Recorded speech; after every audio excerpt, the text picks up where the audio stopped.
어느 날 영웅적인 모험가 팀이 우리의 영웅 레인에게 그가 공식적으로 그룹에서 쫓겨났다는 소식을 전하기 위해 소환합니다. 린은 당황하고 혼란스러워하며 무슨 말을 해야 할지 모르고 그들에게 이것이 장난인가요? 라고 묻습니다. 팀의 한 멤버인 아리우스가 그에게 소리칩니다. 물론 아니지요. 레이는 팀 전체가 자신을 쫓아내는 것에 대해 완전히 괜찮아 보인다는 것을 알아차립니다. 레이는 묻습니다. 알겠어요. 하지만 제가 쫓겨나는 이유가 궁금합니다. 팀의 마녀가 대답합니다. 이유를 알고 싶으신가요? 그 이유는 너무나 분명합니다. 당신은 완전히 쓸모가 없으니까요. 애야, 네가 하는 건 우리를 방해하는 것뿐이야. 팀의 리더가 덧붙여 말해. 너도 분명 이걸 느꼈을 거야. 그치? 너는 전투에 도움이 안 돼. 우리는 항상 너를 위험에서 구해주고 있어. 너가 유용한 건 정찰과 보급품 운반뿐이야. 정말 그게 중요하다고 생각한 게? 리더가 계속 말해. 우리가 너를 더 낮게 평가하지 않게 해. 가기 전에 장비를 두고 가. 결국 그걸 제공한 건 우리니까. 팀은 쓸데없는 이야기를 계속하며 레인이 장비를 벗고 그것을 두고 떠나는 모습을 보인다. 이후 레인은 자신의 인생에서 다음에 무엇을 할지 되돌아보며 모험 중 팀과 함께했던 순간들을 회상한다. 그는 한때 그들이 그를 더 열심히 일하게 하려고 가혹하게 대하고 있다고 생각했음을 깨닫는다. 하지만 사실 그들은 그를 전혀 신경 쓰지 않았다. 그들이 한 일은 그를 깔보는 것이었다. 이제 장비도 없고 돈도 없는 그는 어떻게 다시 처음부터 시작할 수 있을지 궁금해한다. 그 후 아이들 무리가 레인에게 다가와 영웅과의 임무는 끝났냐고 묻는다. 자, 약속한 것을 보여줘. 실망시키고 싶지 않은 레인은 하늘에서 나는 매를 소환하여 땅으로 내려옵니다.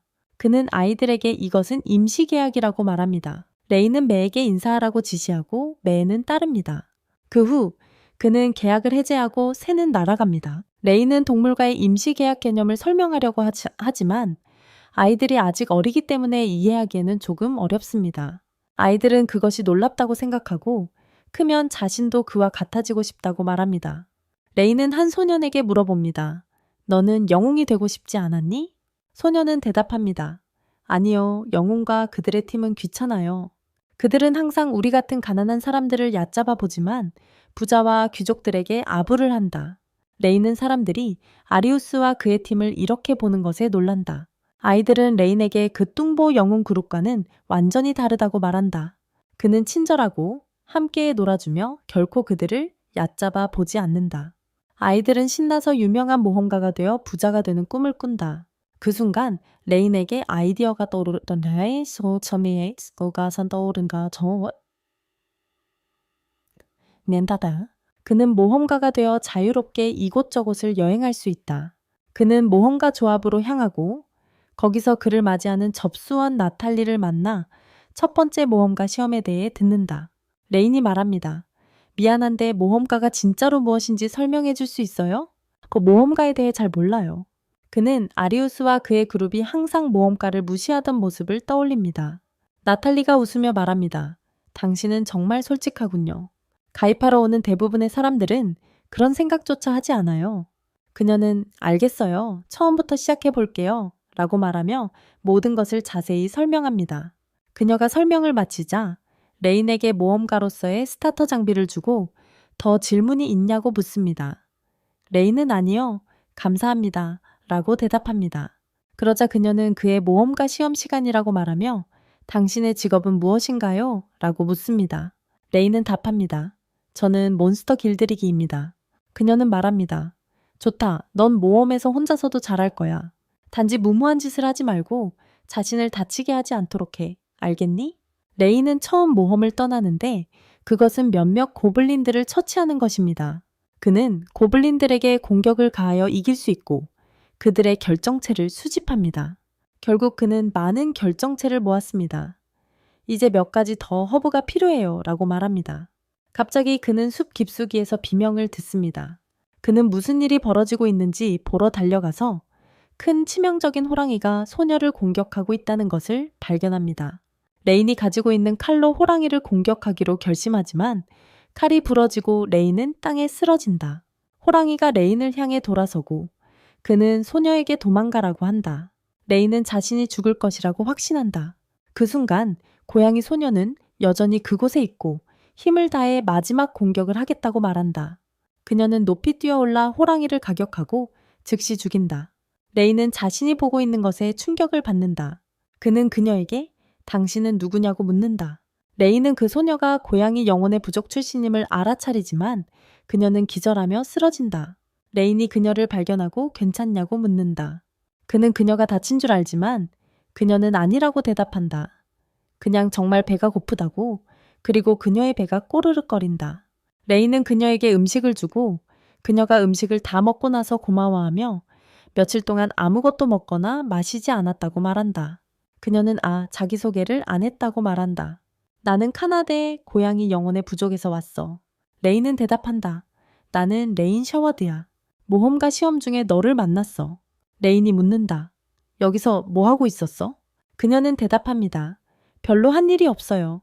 그냥 여행을 가기로 결심해서 여기저기 떠돌고 있었어요. 우리처럼 남은 사람이 많지 않아서 우리는 산 깊은 곳에서 조용히 살고 있어요. 하지만 거기서의 삶은 꽤 지루해서 저는 이 여행을 떠났고 그게 당신을 만나게 해주었어요. 그녀가 말합니다. 이제 당신에 대해 더 이야기해줘요. 그리고 레이는 자신의 이야기를 나눕니다. 카나데가 대답합니다. 그래서 당신은 영웅팀의 일원이었나요? 그가 말합니다. 네, 6개월 동안이요. 레인이 영웅팀에서 쫓겨난 이야기를 누군가에게 한 것은 이번이 처음입니다. 그가 이야기를 마치자 카나데는 그 영웅과 그의 멍청한 팀원들에게 분노합니다. 레인은 말한다. 이미 일어난 일은 어쩔 수 없다고 이미 나는 모험가의 길을 걷기로 결심했다. 그는 카나데에게 자신을 위해 화를 내준 것이 처음이라며 감사하다고 말한다. 카나데는 그들에게 팀을 구성하자고 제안하며 너는 나를 길들일래? 라고 말한다. 나는 인간이지만 동시에 짐승의 일부다. 처음 내 모습을 봤을 때부터 네가 할 수 있을 거라 느꼈다. 너 정말 강하네, 레인. 고양이 정령을 길들이는 길들이기는 매우 드물기 때문에 넌 대단해. 레인은 자신이 듣고 있는 말에 충격을 받는다. 고양이 영혼을 길들인다고? 나는 그런 생각을 해본 적이 없다고 그는 말한다. 그는 시도해보기로 결심하고 카나데와 연구 계약을 성공적으로 맺는다. 마법이 일어나고 계약이 완료된다. 레인과 카나데는 기뻐한다. 그리고 레인은 다시 한번 길드로 돌아간다. 그는 요구된 허브와 함께 고블린의 코어를 넘겨주며 시험을 성공적으로 마친다. 나탈리가 그를 축하하며 그가 이제 공식적으로 프랭크 모험가가 되었다고 알려준다. 프랭크는 가장 낮은 등급이다. 그녀는 그의 모험가 카드와 첫 보상인 50개의 동전도 함께 건넨다. 그녀는 사과하며 죄송해요. 프랭크 퀘스트라서 보상이 작아요. 하지만 걱정하지 마세요. 라고 말한다. 당신의 랭크가 올라가면 보수도 훨씬 더 높아질 거예요. 그리고 당신은 과제를 빠르게 완료하니까 곧 랭크가 올라갈 거라고 확신해요. 행운을 빌어요. 레인이 그녀에게 감사를 표한다.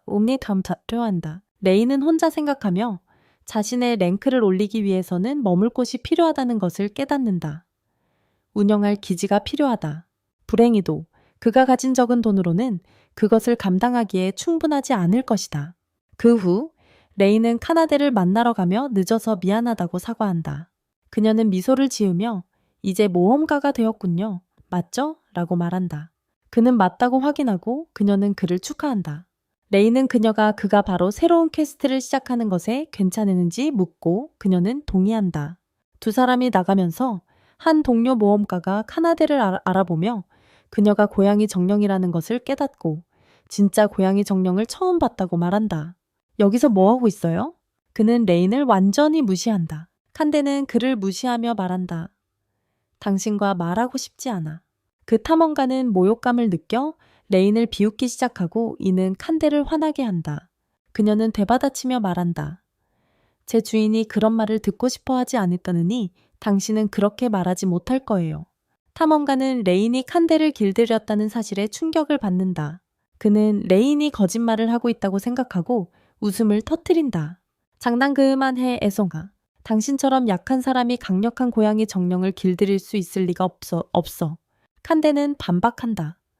그건 당신이 얼마나 무지를 하는지를 보여줄 뿐이에요. 레인은 강력하고 숙련된 짐승 조련사로 당신보다 훨씬 강합니다. 믿지 못하는 모험가는 이렇게 말합니다. 이 약한 놈이 나보다 강하다면 시험해보자고. 팔씨름 시합은 때 하브네요. 이기는 사람이 고양이 영혼을 가져가는 거야. 나를 두려워하는 건 아니겠지? 당신은 훌륭한 조련사잖아, 그렇지? 레이는 긴장하지만 물러설 수 없다는 것을 깨닫습니다.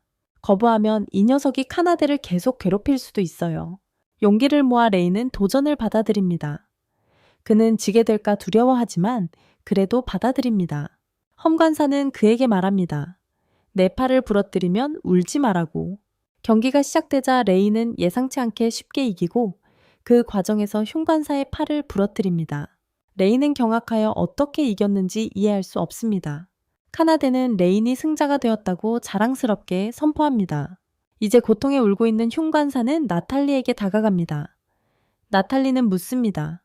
이 소라는 뭐야? 여기 도대체 무슨 일이야? 흉관사가 눈물을 흘리는 것을 보고 나탈리는 한숨을 쉬며 말합니다. 또 너였어. 그녀는 남자의 행동에 대해 레인에게 사과하며 길드가 그의 이상한 행동을 알고 있고 그에 대한 처벌로 그를 강등할 계획이라고 설명한다. 그녀는 레인에게 여기서부터는 자신이 처리할 것이라고 확신시키며 모험가를 데려간다. 충격을 받은 레인은 자신이 어떻게 이겼는지 궁금해한다. 나는 이렇게 강할 리가 없다고 그는 중얼거린다. 카나데가 설명한다. 당신은 깨닫지 못했군요, 레인. 당신이 저처럼 강력한 존재와 계약을 맺었을 때 당신의 힘은 자연스럽게 증가했습니다. 당신은 이제 나의 주인으로서 고양이 정령의 힘을 소유하고 있습니다. 레이는 놀란다. 이런 이야기는 처음 듣는다고 그는 외친다. 동일하게 놀란 카나데가 묻는다. 정말로? 너는 몰랐어? 내 고향에서는 매우 적은 수의 조련사만이 나와 같은 고위 존재와 계약을 맺을 만큼 강하다. 그건 드문 업적이다. 레이는 자신의 나라에서는 아무도 강력한 존재를 길들인 적이 없어서 전혀 몰랐다고 인정한다. 신나게 카나데가 재촉한다. 함께 열심히 일하자. 하지만 그녀가 돌아서자 레인이 숲속의 토끼를 이용해 필요한 모든 약초를 빠르게 모으고 있는 것을 발견한다.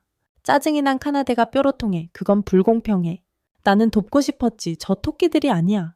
그때 카나데는 숲속에서 이상한 것을 감지한다. 잠깐, 너도 그 소리 들려? 그녀가 묻는다. 레인이 진지해진다. 뭐야? 숲속에서 비명이 들려 그녀가 말한다. 그들은 소음의 출처로 달려가고 노인을 괴롭히고 있는 무리의 산적들을 발견한다. 산적들은 그를 비웃으며 말한다. 내 경비원들이 넌 봉갱이 온다는 소식을 듣자마자 너를 버린 것 같군. 지금 기분이 어때?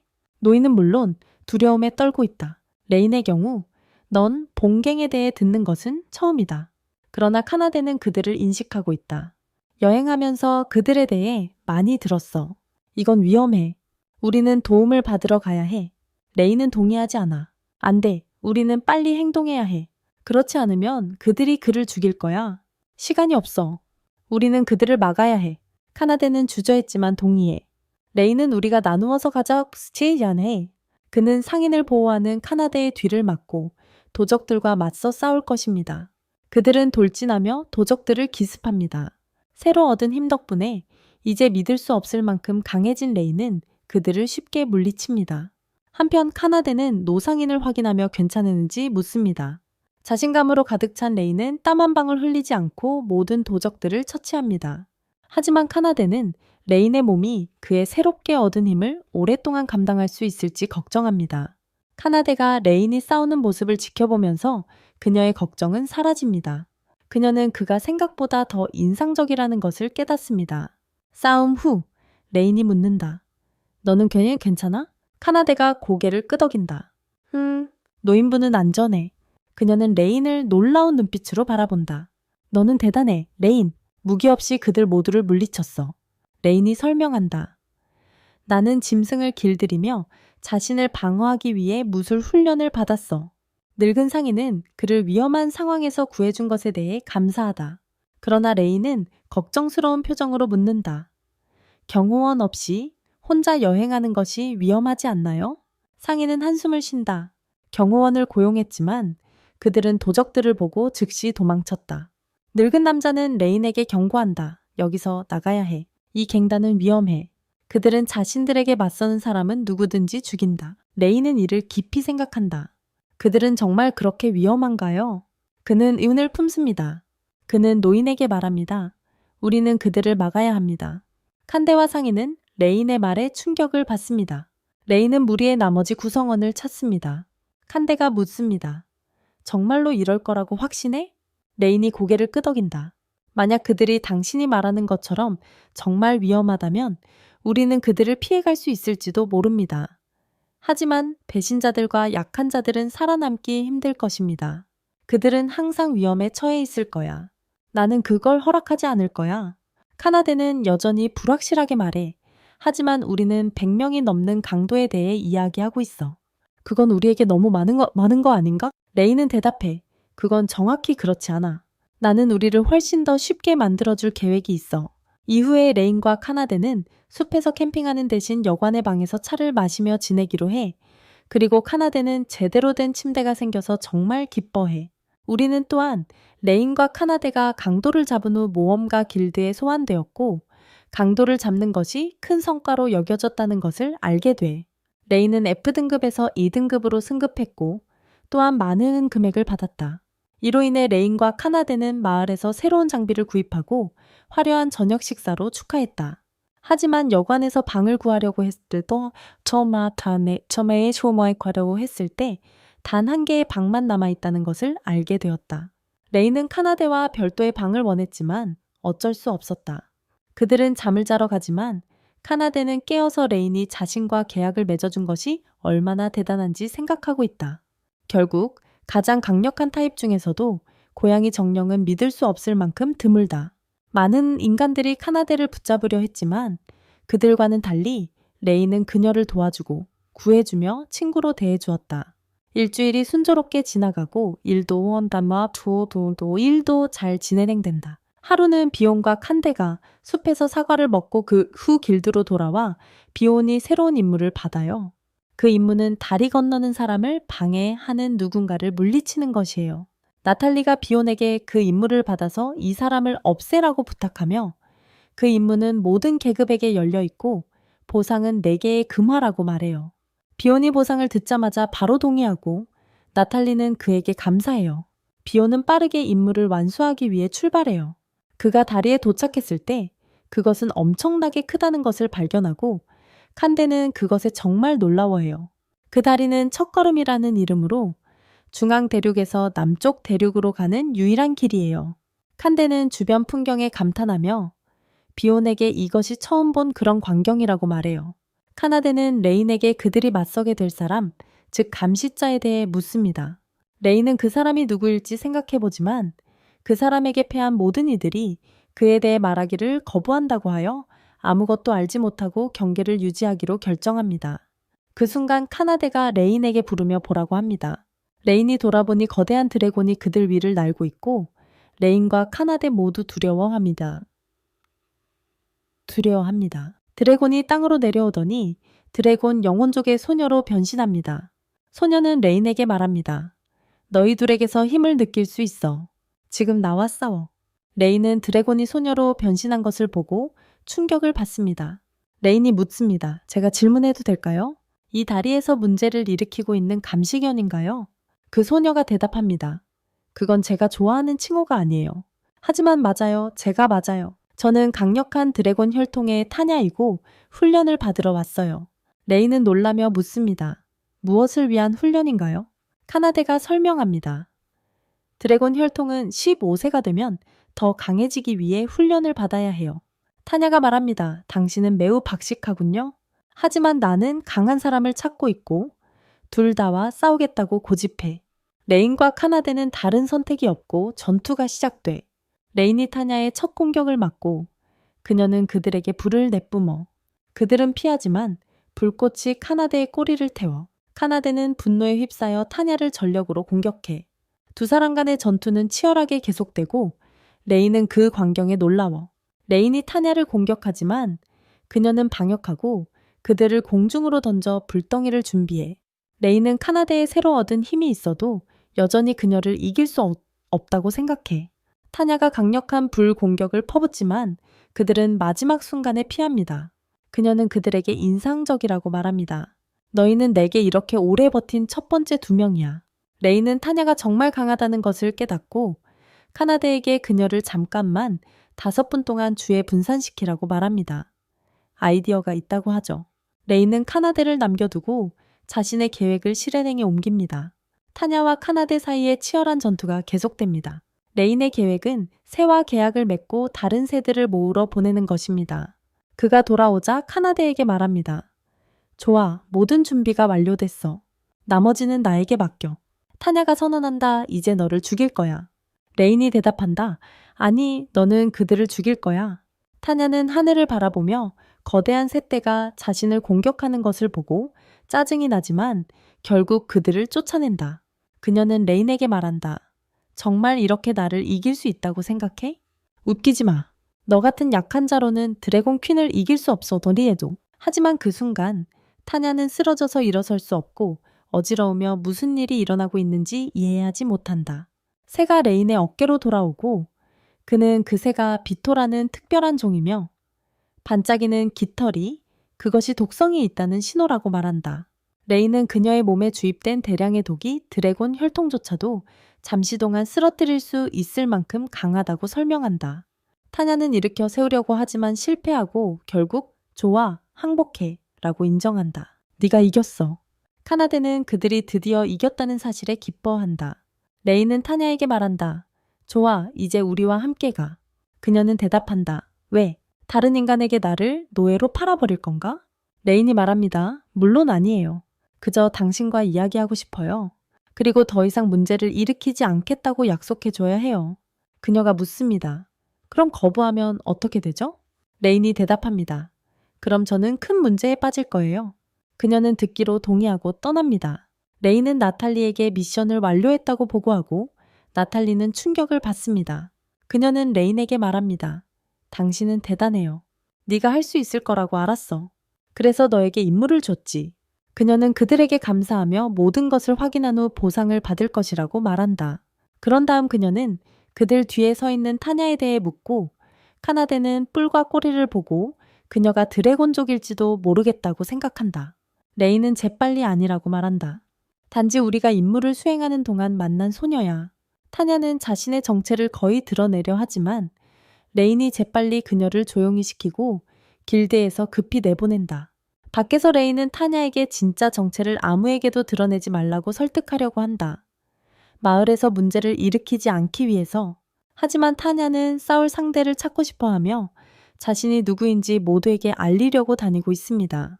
레인이 그녀를 멈추고 숲으로 데려가며 절대 자신의 진짜 정체를 드러내지 말아야 한다고 설명합니다. 타냐는 자신이 일으킨 문제에 대해 사과하고 완전히 잊고 있었다고 말합니다. 레인은 그녀에게 말합니다. 우리가 당신을 위해 내린 결정은 당신이 자유라는 것이지만 이 마을에서 최대한 멀리 떨어져 있어야 한다는 것입니다. 타냐는 묻습니다. 확실한가요? 레인이 대답합니다. 네, 다행히도 당신에 대한 소문은 퍼지지 않았지만 더 이상 문제를 일으키지 않겠다고 약속해야 합니다. 그러다 갑자기 타냐는 레인과 카나데와 함께 미래의 모험에 참여하기로 결심하며 그들의 팀의 일원이 됩니다. 레인은 놀라며 왜 그렇게 하겠냐고 묻습니다. 타냐는 그들과 모험을 하는 것이 훌륭한 훈련이 될 것이고 또한 매우 재밌을 것이라고 설명합니다. 레인은 그 아이디어를 거부하지 않으며 카나데에게 그녀의 생각을 묻습니다. 그녀도 동의합니다. 타냐는 말합니다. 좋아, 그럼 나와 계약을 맺어. 레인. 레인은 동의하며 그녀와 계약을 체결하고 모두가 행복해합니다. 장면이 영웅과 그의 팀으로 바뀌고 영웅은 숲에서 그렇게 많은 시간을 보낸 후 임무에 실패한 것에 대해 분노합니다. 팀은 레인의 부재를 느끼지만 물론 악당들은 그것을 인정하지 않을 것입니다. 그 순간 영웅이 제안합니다. 레인을 팀에 다시 데려오는 것에 대해 어떻게 생각해? 우리는 사과하고 그가 자신의 감정을 상하게 하지 않았다는 것을 알려야 해요. 그는 멍청하지만 착하니까 곧 돌아올 거야. 우리가 숲에서 힘든 임무를 마치면 다시 그를 버릴 수 있어. 그게 무슨 해야 되겠어? 한편 레인은 지쳐서 칸데와 타니아가 사용할 침대를 남겨두고 방 바닥에 누워있고 칸데와 타니아는 누가 먼저 침대에 눕힐 것인지 다투고 있다. 다음 날 그들은 3인조로 처음으로 임무를 시작하는데 그것은 슬라임 제거가 될 것이다. 우리는 슬라임이 프랭크 몬스터라는 것을 알게 되는데 이들은 누구나 쉽게 이길 수 있는 존재이기 때문에 대부분의 모험가는 그들을 전혀 신경 쓰지 않는다. 하지만 이러한 몬스터들이 퍼지면 농부들의 밭을 파괴한다. 카나데는 점액이 끈적거려서 불쾌감을 느끼고 타냐는 그녀에게 걱정하지 말라고 말하며 내가 빨리 불로 처리할게. 팀은 숲에서 슬라임을 찾지만 아무것도 발견하지 못한다. 한동안 힘들어하다가 레인이 새들을 이용해 슬라임을 찾기로 결정한다. 타냐와 카나데는 이해하지 못하고 레인이 자신의 의식을 새의 몸으로 옮기는 모습을 보게 되며 이는 짐승 길들이기와 관련된 마법 기술이다. 그는 새의 몸에서 그들에게 이야기하며 그들을 놀라게 한다. 하지만 레인은 상황과 그가 사용하고 있는 과정을 설명한다. 그들은 그에게 정말 천재라고 말한다. 레인. 그러자 그는 대답한다. 정말? 대부분의 야수조련사들은 이 방법을 알고 있습니다. 하지만 그들은 대답합니다. 물론 아닙니다. 레인은 슬라임을 찾으러 날아가고 결국 모든 슬라임이 한 곳에 모여 있는 것을 발견합니다. 카나데는 그것들을 거대한 돌로 부수고 싶어 합니다. 하지만 타냐가 그녀를 막고 레인에게 말합니다. 당신은 마법을 사용할 수 있죠, 레인? 한번 시도해보세요. 그는 이전에 아주 간단한 마법을 사용할 수 있었다고 대답합니다. 타냐는 그를 격려하며 말합니다. 그냥 한번 해보세요. 잃을 게 뭐가 있는데? 슬라임에게 파이어볼을 쏴. 레인이 약한 마법이라고 주저하자. 하지만 그녀는 가서 해보라고 고집한다. 레인은 마침내 마법을 시도하고 그 힘이 믿을 수 없을 만큼 강력하여 모든 슬라임을 한 번에 처치한 것에 놀란다. 그와 카나데는 충격을 받는다. 레인이 방금 뭐가 일어난 거지? 라고 말한다. 타냐는 내가 예상한 대로라고 설명한다. 너와 카나데의 계약은 너에게 엄청난 신체 능력을 주었고 나와의 계약은 마법을 사용한 불덩이와 강화된 화염 숨결 같은 드래곤킨의 능력을 주었어. 드래곤킨의 마법력은 세계에서 두 번째로 높고 이제 그 힘이 너 안에 자리 잡았어. 레인은 이제 세계에서 두 번째로 높은 마법력을 가지고 있다는 사실에 놀란다. 슬라임들이 다시 모여든다. 그리고 타냐는 이 상황이 레인이 마법 시전을 연습할 좋은 기회라고 본다. 타냐와 카나데는 그를 응원하고 레인은 신이 나서 타냐에게 마법을 잘 사용하는 방법을 가르쳐 달라고 한다. 레인은 하루 종일 슬라임들에 대한 화염 마법 연습을 한다. 그 후 그들은 길드로 돌아간다. 카나데와 타냐는 아이들이 놀게 할 동안 밖에서 기다린다. 레인은 돌아와서 그들에게 말한다. 이번에는 정말 큰 보상을 받았어. 그들은 이후 쇼핑을 즐기며 다니고 나중에 함께 맛있는 식사를 한다. 대화를 나누면서 타냐가 레인에게 묻는다. 네가 어떻게 야수 길들이기를 배웠는지 말해줄래? 카나데가 덧붙인다. 나도 같은 질문을 하고 싶었어. 레인이 말한다. 나는 그것이 그렇게 재미있다고 생각하지 않아. 너는 아마 좋아하지 않을 거야. 타냐는 고집한다. 아니, 와서 우리에게 말해줘. 레인이 자신이 태어난 마을에서 짐승 길들이기를 배웠다고 설명합니다. 온 마을이 짐승 길들이기로 가득 차 있었고 그의 부모님도 모두 길들이는 사람이었습니다. 그래서 그는 대부분의 시간을 짐승과 곤충을 길들이는 방법을 배우며 보냈습니다. 그는 그 마을을 작고 아름답다고 묘사하며 이름은 없지만 정말 멋진 곳이었다고 말합니다.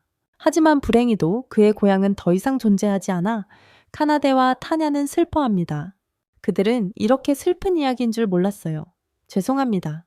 라고 사과합니다. 레이는 그들에게 괜찮다고 안심시킵니다. 그들은 그저 그에 대해 더 알고 싶었을 뿐 그를 불편하게 할 생각은 아니었다고 설명합니다. 레이는 답한다. 친구니까 괜찮아. 사실 더 많은 내 이야기를 하고 싶어. 그는 계속해서 설명한다. 그 재앙이 12살 때 일어났다고. 그날 부모님들은 매우 바빠서 그가 훈련하는 동안 감시하지 않았다. 레이는 마을 밖에서 하루 종일 짐승 길들이기를 연습하다가 저녁 무렵 마을이 불탔다는 것을 갑자기 발견했다. 무언가 잘못되었다는 것을 깨닫고 그는 마을로 뛰어갔다. 도착했을 때 마을 전체가 불타고 있었고 그는 몬스터 공격의 유일한 생존자였다. 곧 모험자가 도착했고 그들은 소식을 듣고 그를 데리고 갔다. 그들은 그를 친구의 여관에 머물게 했고 레이는 살아남기 위해 할 수 있는 모든 일을 하며 매일 일해야 했다. 그것이 그의 삶이었어요. 정확히 6개월 전까지 레이는 당시 팀을 구성 중이었던 에리오스가 이끄는 영웅팀과 만났습니다. 에리오스는 레인에게 합류를 제안했고 레이는 물론 즉시 동의했습니다. 영웅팀의 일원이 되어 세상을 바꿀 수 있을 것이라고 생각하면서요.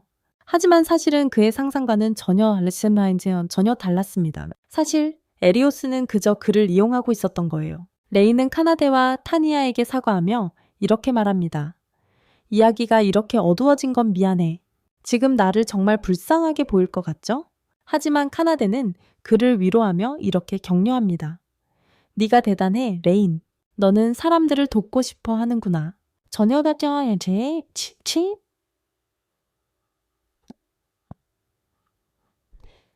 한심하지 않아. 타냐는 그를 위로하려고 하며 말해 너는 아주 친절하지만 너무 수줍어해. 하지만 그것도 나쁜 건 아니고 우리는 네가 함께 해줘서 자랑스러워. 레이는 카나데와 타냐와 친구가 된 것이 기쁘다. 타냐는 영웅팀에 여전히 분노하며 그들을 발견하면 파괴하고 싶다고 선언한다. 카나데도 같은 생각이다. 하지만 레이는 그들을 진정시키려 하고 그들은 함께 시간을 즐기기를 계속한다. 다음 날 그들은 고블린보다 더 강하고 똑똑한 오크와 싸우는 새로운 어려운 임무를 시작한다. 누가 가장 많은 오크를 죽일 수 있을지 경쟁한다. 레이는 주의를 기울이고 주변을 경계하라고 경고하지만 그들은 걱정 말라고 답한다. 자신감에 차 있는 타냐는 드래곤킨 출신 타냐라고 말하며 오크 무리에게 지는 법이 없다고 말한다. 그녀는 무모하게 앞서 달려가고 카나데가 뒤쫓아가며 멈춰달라고야 더 멈춰달라고 외친다.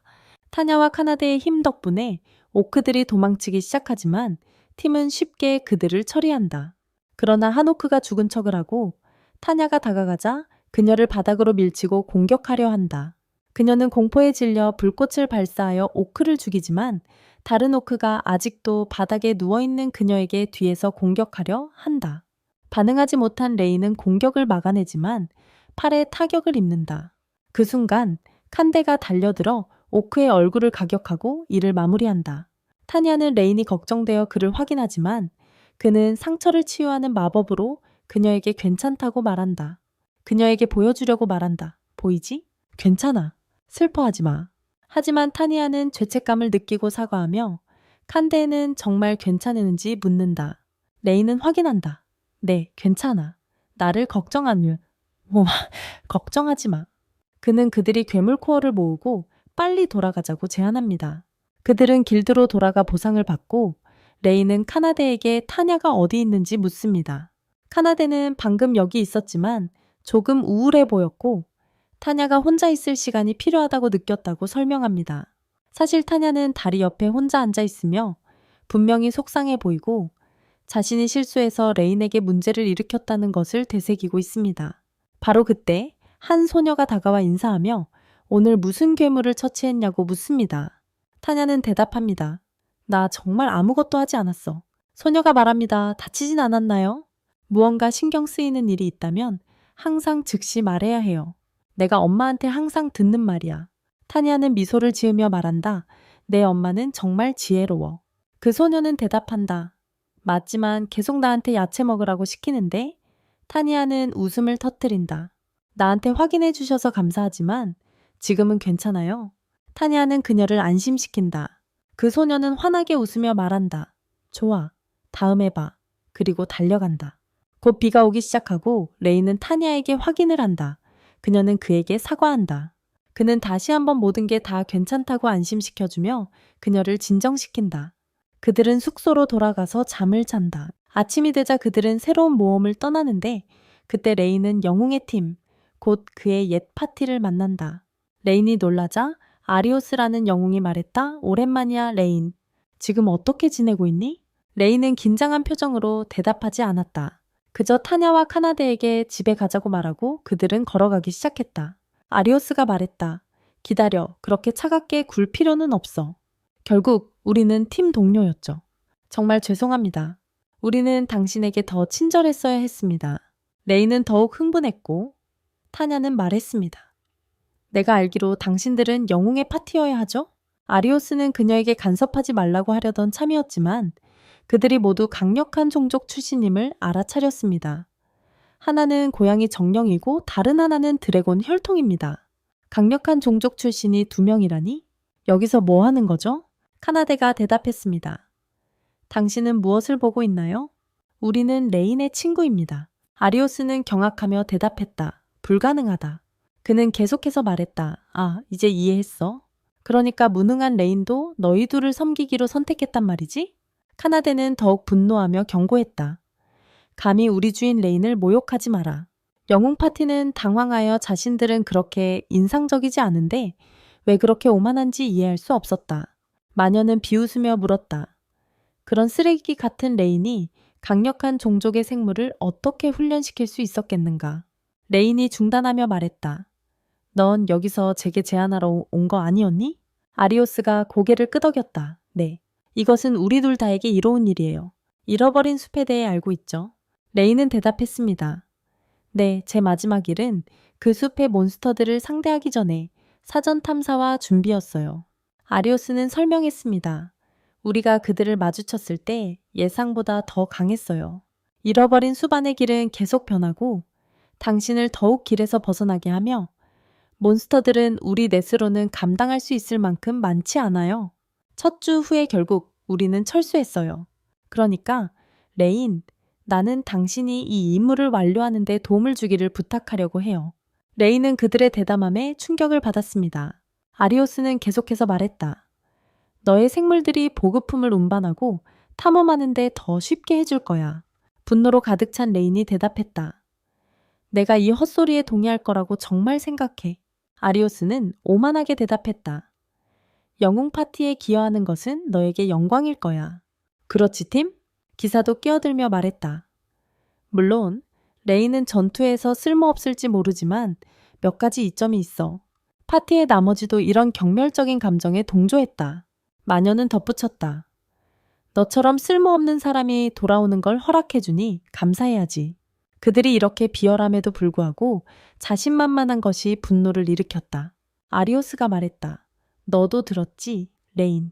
우리 도와줄 거지? 레인이 반박했다. 아니, 다른 사람에게 물어봐. 그는 그의 일행에게 말했다. 가자.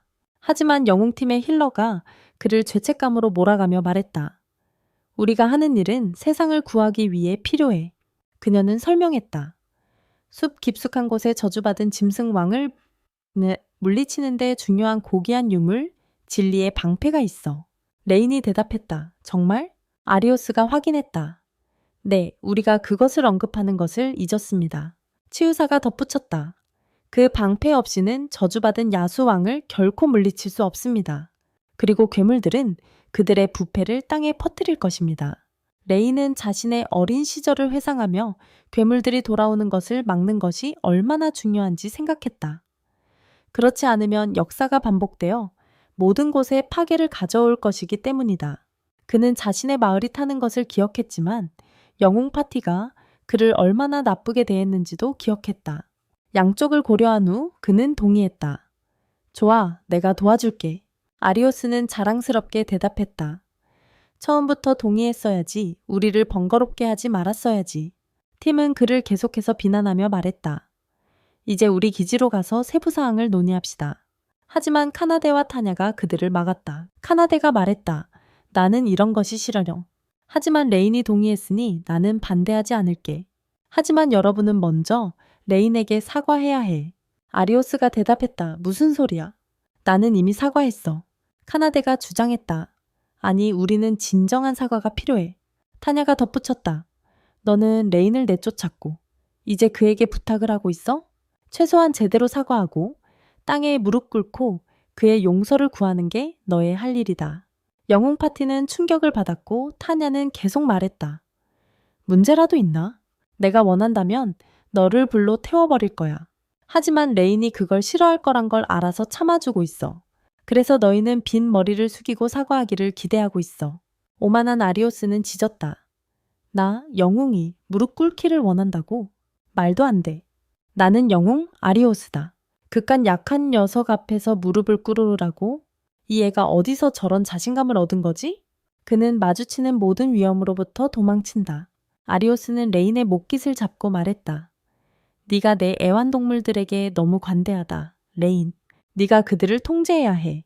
그는 계속해서 카나데와 타니아를 비웃었고 그들은 웃으면서 그의 팀도 함께 웃었다.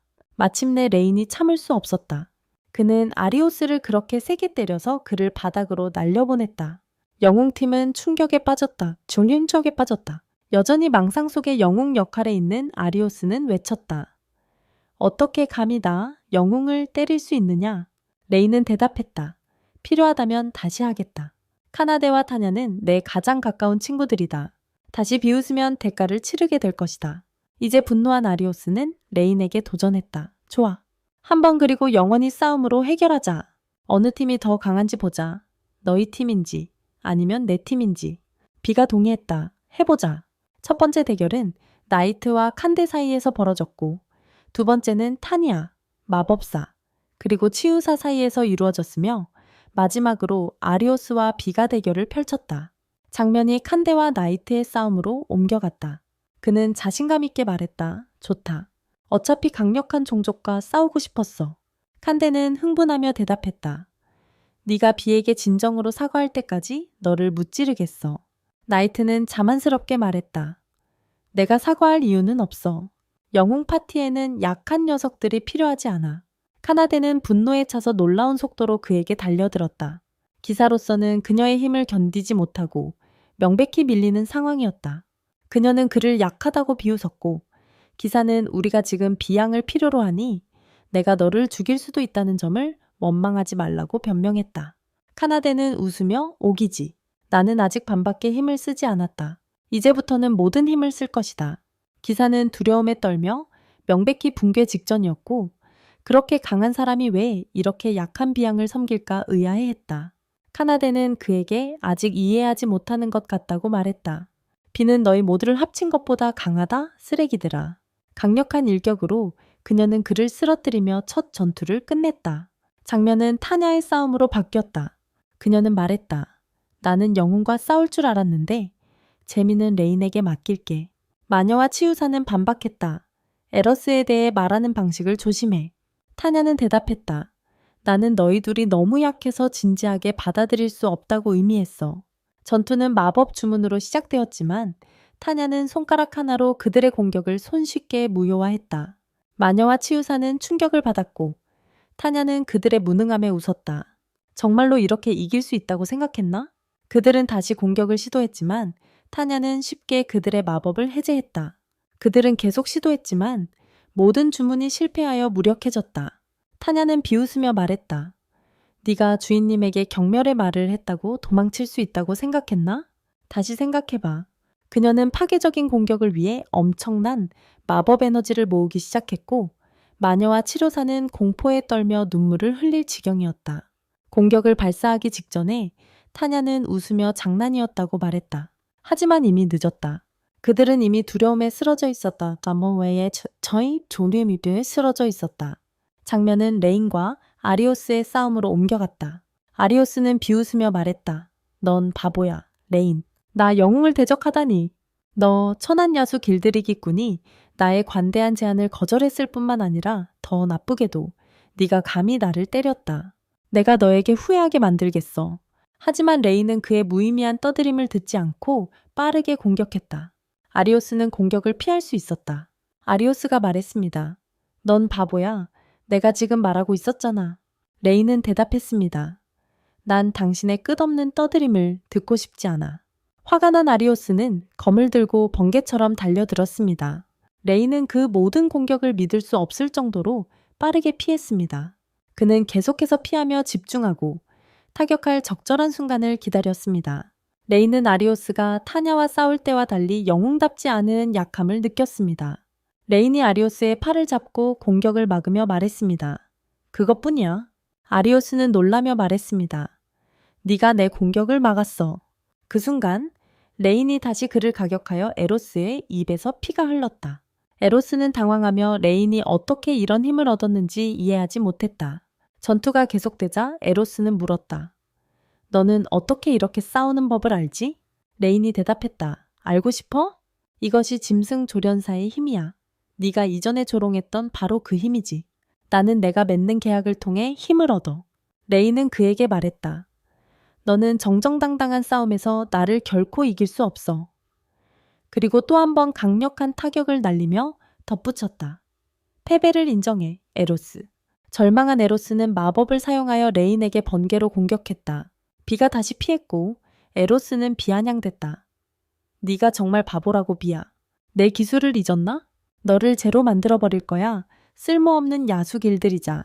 에로스는 마법을 비에게 퍼부었지만 비는 불을 사용해 쉽게 공격을 막아냈다. 에로스는 충격에 빠졌다. 에로스는 계속해서 근거 없는 오만을 떨쳤지만 그 순간 비는 말벌 일행의 힘을 이용해 에로스를 마비시켜 움직일 수 없게 만들었다. 비는 말했다. 이제 내가 너에게 분노를 퍼붓는 시간이야. 에로스는 용서를 구했지만 비는 온 힘을 다해 그를 때려 눕혔다. 레이는 카나데와 타냐가 그 순간 도착하자 안도감과 기쁨을 느꼈다. 그리고 우리는 레인의 팀이 새로운 모험을 위해 방황의 숲에 들어가는 장면을 발견한다. 방패를 찾기 위해서다. 그들은 빠르게 방향 감각을 잃고 버섯이 사방에 널려 있다. 카나데는 지루해지기 시작하며 그래, 낮인데도 정말 어둡네 라고 말한다. 타냐는 짜증이 나서 그냥 숲 전체를 태워버리는 게 어때? 라고 제안한다. 레이는 물론 안 돼 라고 대답한다. 우리가 그럴 수 있는 거 알잖아. 이 숲은 생태계의 중요한 부분이야. 타냐가 물러서며 알겠어. 그냥 농담이었어. 하지만 진지하게. 방패는 여기 있지. 맞지? 레인이 확인하며 맞아. 오직 영웅만이 다룰 수 있는 진리의 방패가 이 숲에 있어. 에로스 팀이 그린 지도를 보며 레인이 말해 이건 절대 쓸모없어. 타냐가 동의하지만 말해 우리는 방패를 반드시 찾아야 해. 무슨 일이 있어도. 레인이 고개를 끄덕이며 지금 우리의 일이야. 그 후 레인의 팀이 에로스 팀을 물리친 직후로 플래시백된다. 에로스와 그의 팀이 레인에게 사과했고 레인은 그들을 용서했다. 그 후 에로스는 레인에게 방패의 위치에 대한 정보를 주었고 그것이 숲 깊숙한 곳에 있는 괴물에게 지켜지고 있다고 설명했습니다. 그는 또한 방패가 저주받은 짐승 왕을 물리치는 데 얼마나 중요한지 강조했습니다. 에러스는 레인에게 빠르게 방패를 가져오라고 촉구하며 그가 영웅으로서 세계의 운명이 걸려 있다는 것을 알고 있다고 강조했습니다. 카나데와 타냐는 에러스가 다시 그들을 괴롭히려 한다고 느꼈고 카나데는 짜증을 내며 말했습니다. 당신의 사과가 진심인지 의심스러워요. 레이는 그들을 진정시키며 말했습니다. 괜찮아. 우리는 이미 임무를 수락했어. 현재로 돌아와 레이는 이제 다음 행동을 고민하고 있습니다. 카나데가 묻습니다. 정말 그 영웅을 도와줄 건가요? 나는 그 아이디어를 좋아하지 않아. 타냐가 덧붙인다. 넌 그 바보들을 도와줄 필요 없어. 나 혼자서 저주받은 짐승 왕을 이길 수 있어. 레이는 그들에게 안심시킨다. 걱정해 주셔서 감사하지만 우리는 아직 멍청이 에러스가 필요해. 그는 저주받은 짐승 왕을 이길 수 있는 유일한 사람이라네. 그들은 불만스럽게 동의한다. 하지만 말하길. 우리가 이것을 하는 이유는 네가 너무 착하기 때문이야. 그래서 우리는 네 보호를 해야 해. 카나데가 덧붙입니다. 당신이 항상 그런 솔직하고 정직하게 행동하는 것이 기쁩니다. 레이는 그들의 신뢰에 감사합니다. 다음으로 타냐가 지적합니다. 아쉽게도 실제로 이 지도를 사용하는 법을 잘 모르는 거죠. 그렇죠? 레인이 답합니다. 걱정하지 마세요. 우리는 방향을 바꿀 거예요. 그런 다음 그는 자신의 새끼새를 부르고 새끼새가 그에게 오면 레인은 말합니다. 이번에도 새와 합체할 거예요. 당신은 내 몸을 보호하면서 저쪽은 스카우트예요. 레인의 영혼이 그의 몸에서 빠져나와 숲을 탐험합니다. 그는 숲이 얼마나 넓은지 주목합니다. 그는 길이 숨겨져 있더라도 그것의 정확한 위치를 파악할 수 있다는 것을 깨닫습니다. 길을 찾은 후 그는 자신의 몸으로 돌아옵니다. 타냐가 묻습니다. 길을 찾았어? 레이는 대답합니다. 감사하게도 찾았어요. 그룹은 기뻐하며 길을 따라 내려갑니다. 한참을 걸은 후 타냐가 말합니다. 우리는 이미 오랜 시간 동안 걷고 있지만 아직 아무것도 발견하지 못했습니다. 칸데가 묻습니다. 도착하기까지 얼마나 더 걸릴까요? 그들은 멈추고 돌로 시작 지점을 표시했던 곳에 다시 돌아왔음을 깨닫습니다. 카나데가 놀리며 말합니다. 결국 당신이 잘못된 길로 우리를 이끌었군요. 레인이 대답합니다. 그렇게 생각하지 않아요. 저는 다른 새들과 정보를 공유했습니다. 제가 실수했다면 그들이 모두 그렇게 했을 가능성은 낮아요. 타냐가 끼어듭니다. 저도 우리가 올바른 길에 있다고 생각하지만 이 숲에 우리가 모르는 큰 비밀이 있어요. 그녀가 덧붙입니다. 잠깐만요. 뭔가 확인해 볼게요. 그녀는 마법을 사용하고 빛나는 구슬들이 나타나 팀을 숲속으로 안내합니다. 그들은 구슬을 따라가다 환상의 나무라 불리는 나무에 도착합니다. 타냐는 이 나무의 마법이 사람들을 반복적으로 길을 잃게 만든다고 설명합니다. 그녀는 카나데에게 물어봅니다. 이 나무를 파괴할 수 있나요? 우리가 그것을 제거하면 길을 찾을 수 있을 거예요. 레이는 반대하며 말합니다. 나무를 파괴하지 않고 장벽을 깨는 방법이 없나요? 타냐는 대답합니다. 장벽이 너무 강해요. 제가 제거할 수는 있지만 시간이 오래 걸릴 거예요. 카나데는 고집하며 말합니다. 하지만 시간을 낭비하면 그 바보 영웅이 너를 조롱할 거야. 레인? 그런 일은 절대 일어나게 하지 않을 거야. 그러니 이 나무를 빨리 파괴하게 해줘. 칸데가 나무를 공격하려는 순간 갑자기 어떤 목소리가 그들을 즉시 그 장소에서 떠나라고 말한다. 칸데는 두려움이 치밀어 오르며 주저하게 되고 서서히 멈춰 선다. 그들은 계속해서 그들이 떠나라고 명령하는 목소리를 듣지만 그것이 어디서 오는지 알 수 없다. 그때 요정이 나무에서 나타나 팀을 경악하게 한다. 우리는 이 요정들이 가장 강력하고 드래곤족보다도 더 큰 마법력을 가지고 있다는 것을 알게 된다.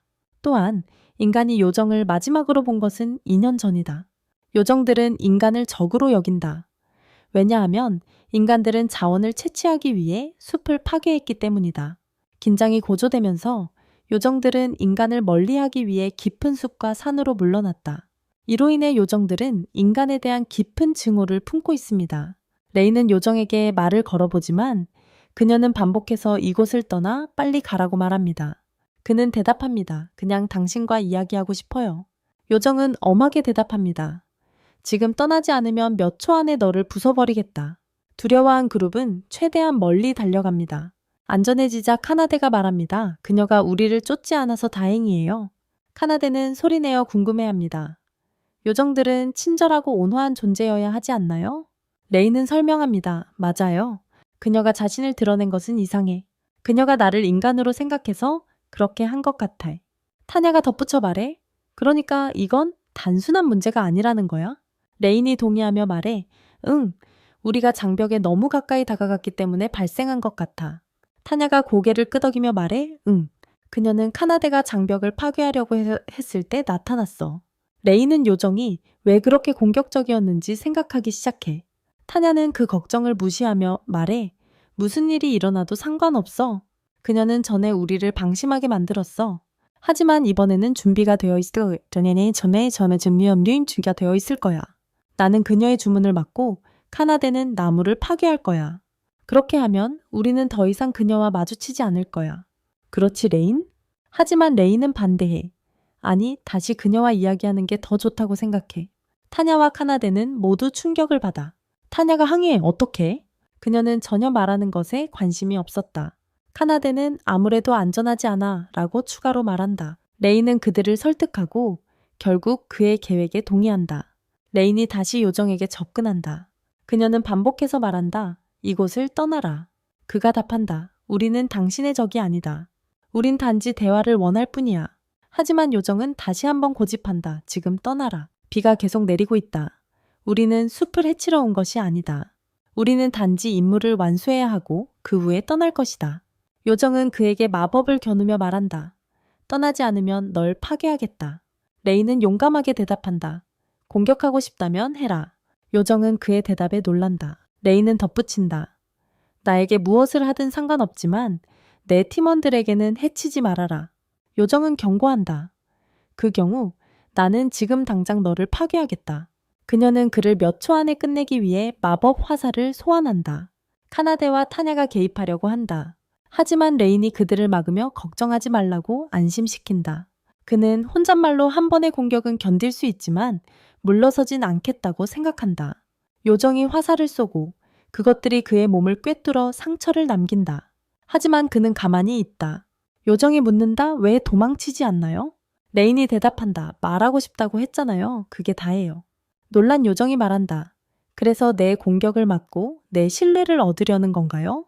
그녀는 계속해서 이해하지 못하겠어요. 당신은 정말 우리 땅을 훔치고 더럽힌 사람들과 같은 인간인가요? 레이는 대답합니다. 네, 저는 인간입니다. 하지만 모든 인간이 그런 것은 아닙니다. 착한 인간들도 많이 있습니다. 저는 당신이 저를 믿어주기를 바랍니다. 하지만 요정은 듣지 않고 레인을 다시 공격합니다. 하지만 이번에는 카나데와 타냐가 그를 뒤로 끌어당기고 공격을 막습니다. 요정은 놀라움에 화살을 급히 멈춥니다.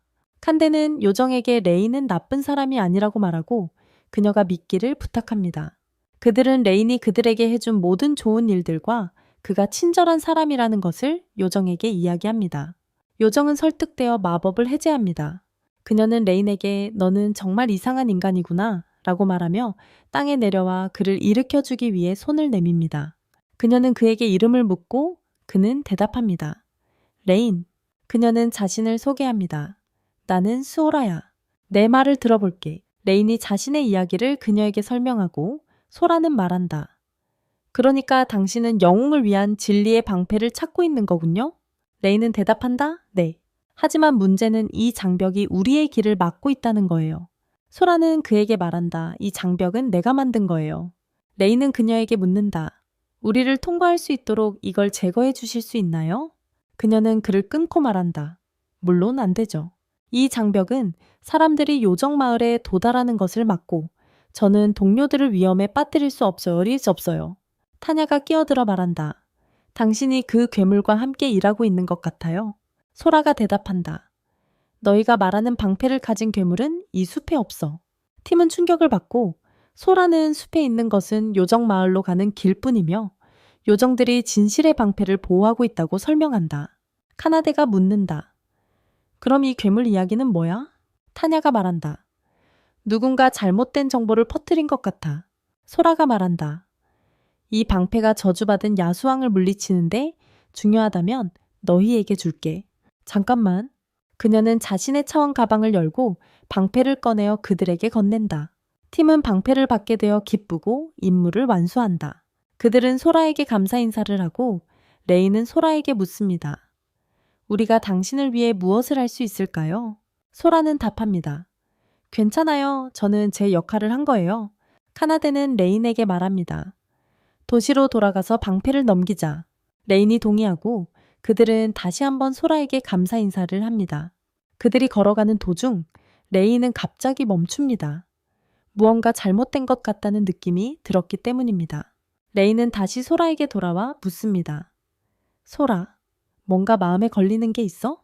무슨 건지는 모르겠지만 그런 기분이 들어요. 아니, 작고 사소한 일이라도 좋으니까 직접 말해주세요. 당신이 진리의 방패를 줬으니 저도 도와주고 싶어요. 소라는 망설이다가 결국 그걸 드러내는 것이 그들을 위험에 빠뜨릴 수도 있다는 생각에 멈칫합니다. 결국 그녀는 말합니다. 아니, 아무것도 없어요. 레인이 그녀를 안심시킵니다. 걱정하지 마세요. 위험하더라도 저는 도와주는 걸 개의치 않아요. 타냐가 덧붙입니다. 걱정하지 마세요. 레인은 항상 자기 자신을 위해 너무 착해요. 그러니 우리에게 도와줄 기회를 주지 않겠어요? 저희도 강하답니다. 아시죠?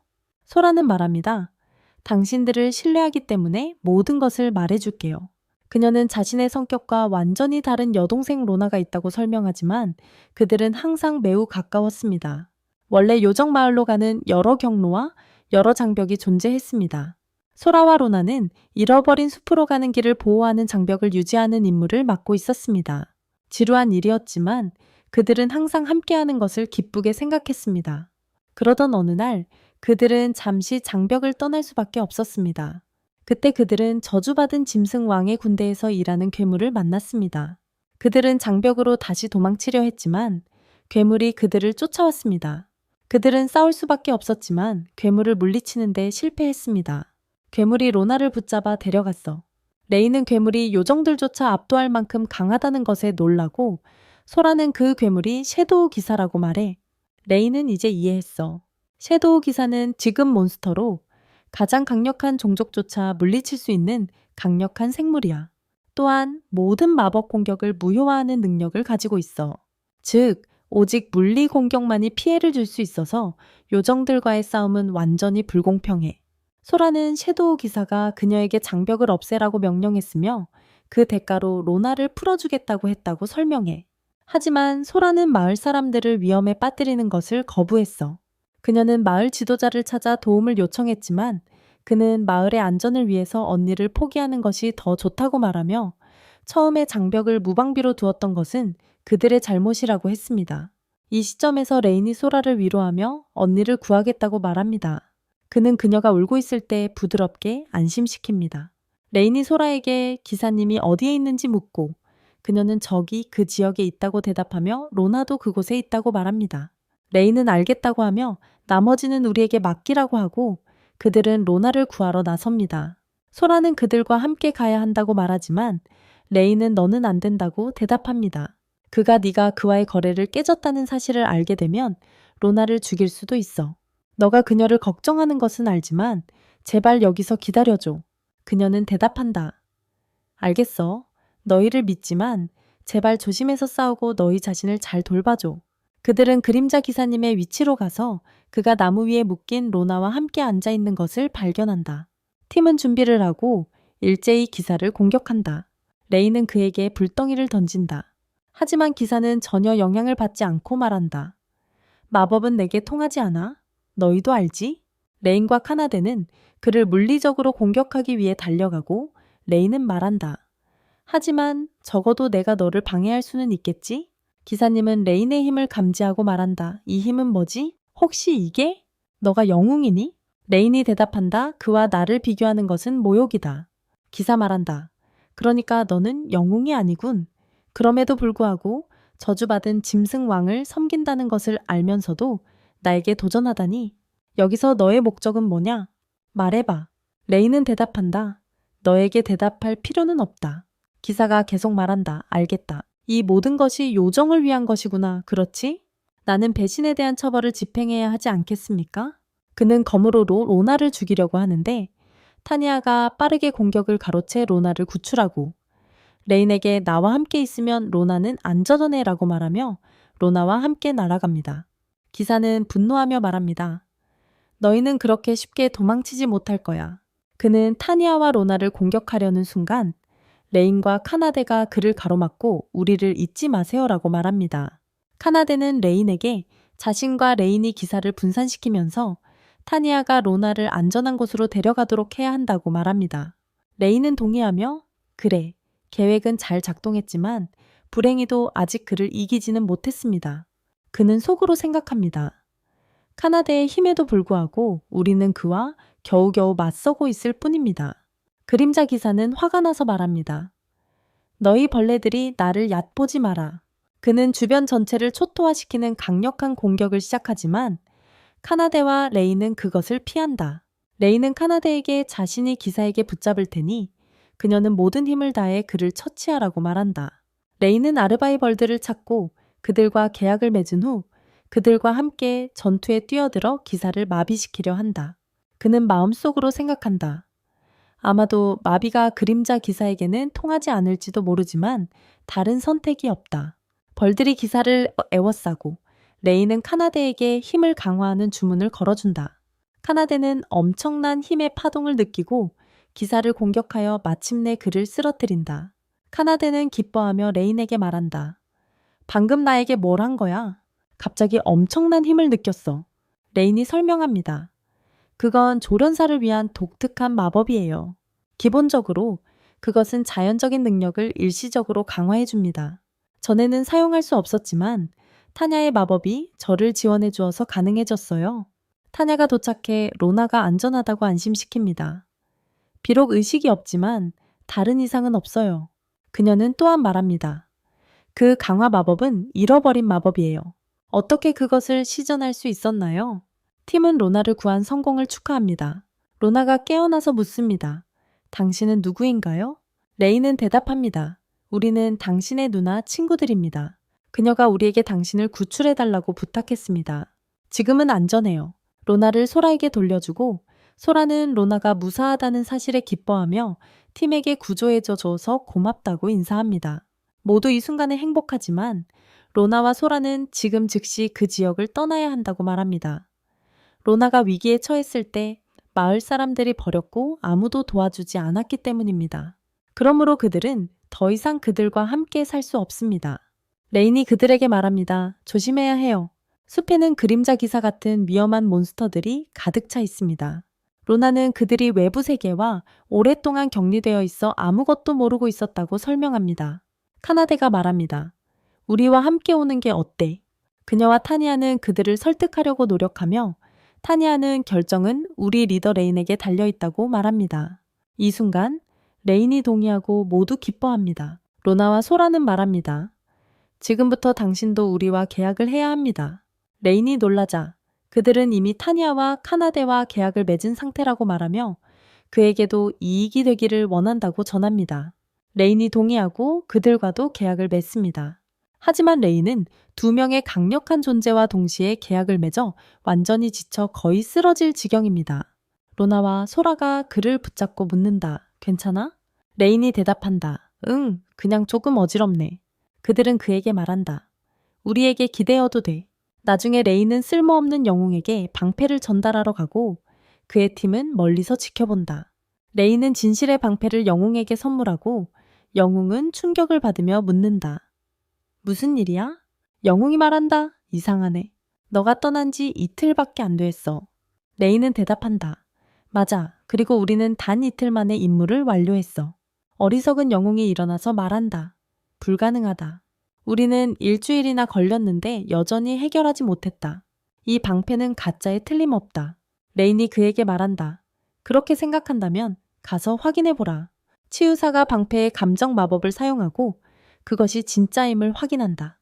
모두가 놀라고 쓸모없는 영웅은 어떻게 이렇게 빨리 성공했는지 궁금해한다. 영웅은 레인의 팀을 바라보며 로나와 소라를 보고 새로운 얼굴들이 보인다며 말한다. 아이들처럼 보인다. 레인은 그에게 그건 내 상관이 아니라고 말하고 로나와 소라에게 날개를 숨기라고 요청한 이유를 생각한다. 만약 사람들이 인간 정착지에 요정이 있다는 사실을 알게 된다면 그 지역 전체에 혼란을 초래할 수 있기 때문이다. 레인은 영웅에게 약속한 보상은 어디냐고 묻는다. 영웅은 반박하며 돈부터 챙기냐고 말한다. 레인은 돈을 받아들고 알겠다고 약속대로 수억 골드 동전이라고 말하며 떠난다. 그 순간 기사가 레인을 멈추고 묻는다. 잠깐만, 우리 팀에 다시 합류하고 싶어? 레인은 충격을 받고 어리석은 영웅은 소리친다. 너 미쳤어? 누가 네가 그렇게 하도록 허락했어? 기사는 대답한다. 네, 이건 제 아이디어입니다. 하지만 최근의 사건들은 우리가 정말로 레인이 필요하다는 것을 증명합니다. 그는 우리가 함께 할 수 없었던 잃어버린 숲을 지나쳤습니다. 기사 한 명이 레인에게 그들의 팀에 다시 합류하자고 제안합니다. 하지만 물론 레인은 그 제안을 거절하고 팀과 함께 떠납니다. 하지만 우리는 쓸모없는 영웅이 여전히 레인에 대해 씁쓸하고 질투하며 그를 파괴하겠다고 다짐하는 것을 봅니다.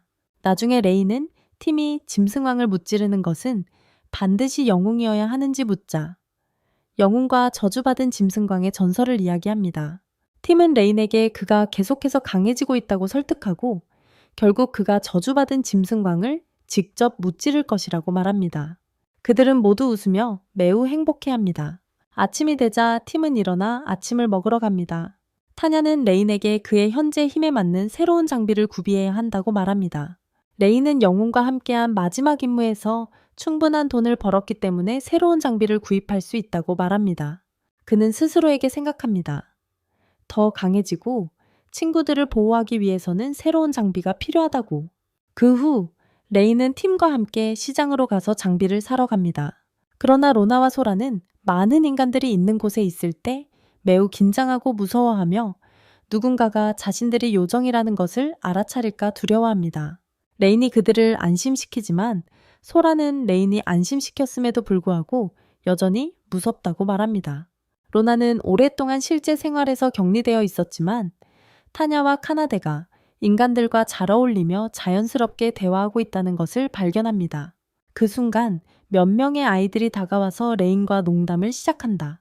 로나는 아이들 앞에서 자신의 본성을 거의 드러낼 뻔하지만 레인과 소라가 그녀를 막는다. 로나는 왜 그녀를 막았는지 물으며 누군가 그녀에게 공연을 요청하면 즉시 응해야 한다고 말한다. 소라는 마법을 사용하면 그녀의 날개가 나타나고 이 마을에서 그들의 정체가 드러날 것이라고 상기시킨다. 그 후 그들은 마을에서 가장 좋은 무기 상점에 도착하지만 외관은 매우 낡아 보인다. 그들이 들어가자 상점 주인인 늙은 난장이가 있다. 레이는 난장에게 자신에게 맞는 무기와 방패를 찾고 있다고 말한다. 늙은 난장이는 그가 원하는 것을 고르라고 한다. 카나데는 타냐에게 그 드워프가 매우 무섭다고 속삭이고 타냐는 드워프들이 매우 심술궂기로 유명하다고 대답한다. 레이는 가게에서 적절한 무기를 찾으며 이 가게가 도시에서 유명한 이유를 이제 이해하게 되었고 그 주인이 드워프 대장장이이기 때문이라고 생각한다. 그는 좋아하는 단검을 찾을 때까지 계속 찾는다. 타냐는 그에게 단검만으로는 부족하다고 좀 더 인상적인 무기가 필요하다고 말한다. 레이는 자신이 단검 사용하는 것에 익숙하다고 대답한다. 레인이 단검을 열었을 때 카나데도 감명을 받지만 레이는 그것에 대해 매우 이상한 것을 느낀다. 그 순간 다른 손님이 들어와서 노인 드워프에게 그가 도시에서 최고의 대장장이라고 말하고 가장 좋고 비싼 무기를 원한다고 한다. 그는 드워프 앞에 은화 주머니를 놓는다. 늙은 난장이가 그에게 아주 아름다운 검을 주고 손님은 매우 기뻐하며 그것을 받아가고 떠난다. 레인이 난장이에게 가서 방금 판매한 무기가 정말 그가 가진 최고의 무기인지 묻는다. 늙은 난장이가 그를 날카롭게 쳐다보며 무슨 뜻인지 묻는다.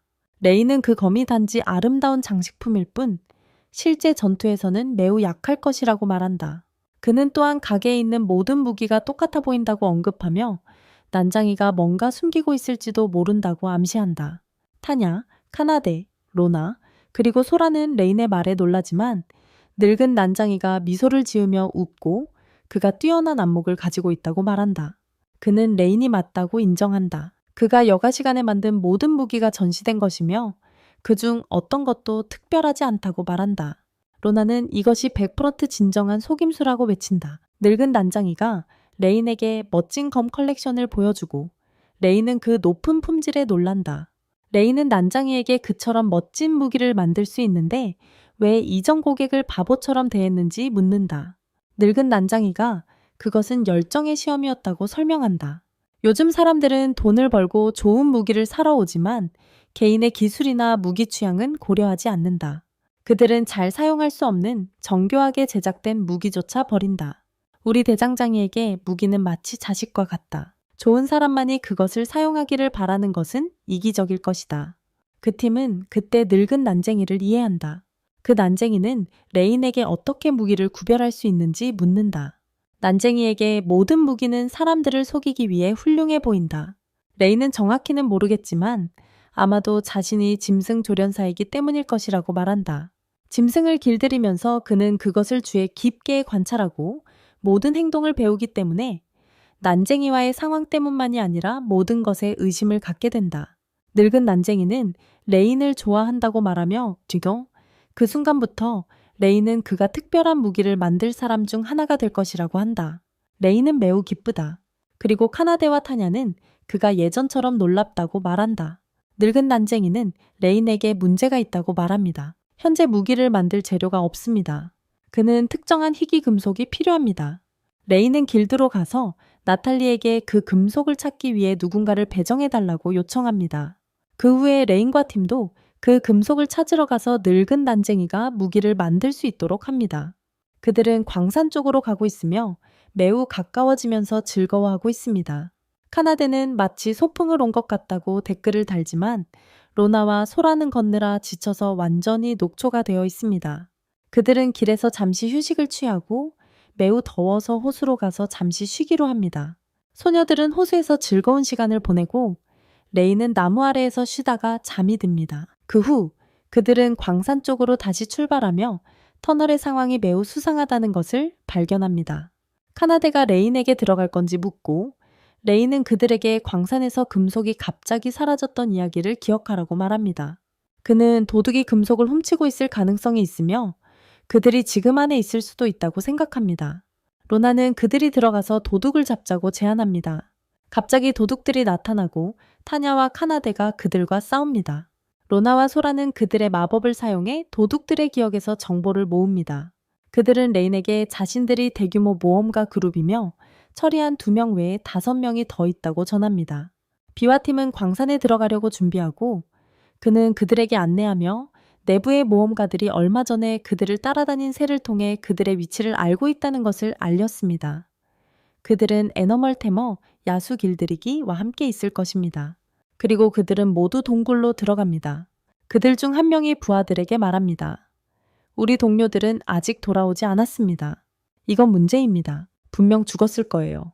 돌아오지 않을 거예요. 다른 한 명이 답합니다. 알겠습니다. 그럼 우리가 나가서 직접 처리해야 합니다. 갑작스럽게 아무런 경고도 없이 엄청난 크기의 불꽃 구체가 레인을 공격합니다. 하지만 로나와 소라는 마법으로 쉽게 막아냅니다. 그룹의 다른 여성이 불꽃 구체를 발사하려 시도하지만 그들은 그것도 가볍게 막아냅니다. 그들은 그룹의 두 여성을 제압하는 데 성공합니다. 카나데는 그 다음 두 남성에게 공격을 가하여 그들을 무너뜨리고 묶어놓습니다. 그리고 그들을 옆으로 치워둡니다. 오직 리더만이 남습니다. 레이는 그에게 묻습니다. 당신은 대체 누구입니까? 그는 답합니다. 그것은 당신들의 관심사가 아닙니다. 하지만 나는 당신에게 말해주겠습니다. 나는 대장장이 간투수 밑에서 일하고 있으며 무슨 일이 있어도 당신들에게 항복하지 않을 것입니다. 지금 바로 너를 이길 거야. 그들은 잠시 싸우지만 그 남자는 레인에게 아무것도 할 수 없다. 그는 포기하지 않겠다고 말한다. 그러고는 B급 괴물인 베이모스를 소환한다. 모두 매우 놀라는데 인간과 괴물 사이에 상당한 적대감이 있기 때문에 어떻게 그렇게 쉽게 길들일 수 있었던 걸까? 레인은 대답한다. 맞아. 그런 마법의 짐승을 길들이려면 보통 엄청난 양의 마법력이 필요해. 그 남자는 말한다. 내가 한 일을 모른다면 내가 말해줄게. 나는 이 짐승을 10살 때부터 길들였기 때문에 나에게 적응할 수 있어. 그런 다음 그는 그의 짐승에게 레인을 공격하라고 명령한다. 짐승은 레인을 향해 돌진하여 그를 넘어뜨린다. 동굴이 무너지기 시작하자 카나데는 모든 친구들을 잡고 밖으로 달려나온다. 짐승은 계속해서 레인을 공격하며 마지막 일격을 가하려고 하지만 카나데가 마지막 순간에 개입하여 그를 구한다. 그녀는 말한다. 봐, 네가 뭐라고 하든 나는 너와 함께 싸우기 위해 여기 있어. 네가 원하든 원하지 않든. 레인은 대답한다. 나는 너가 필요 없어.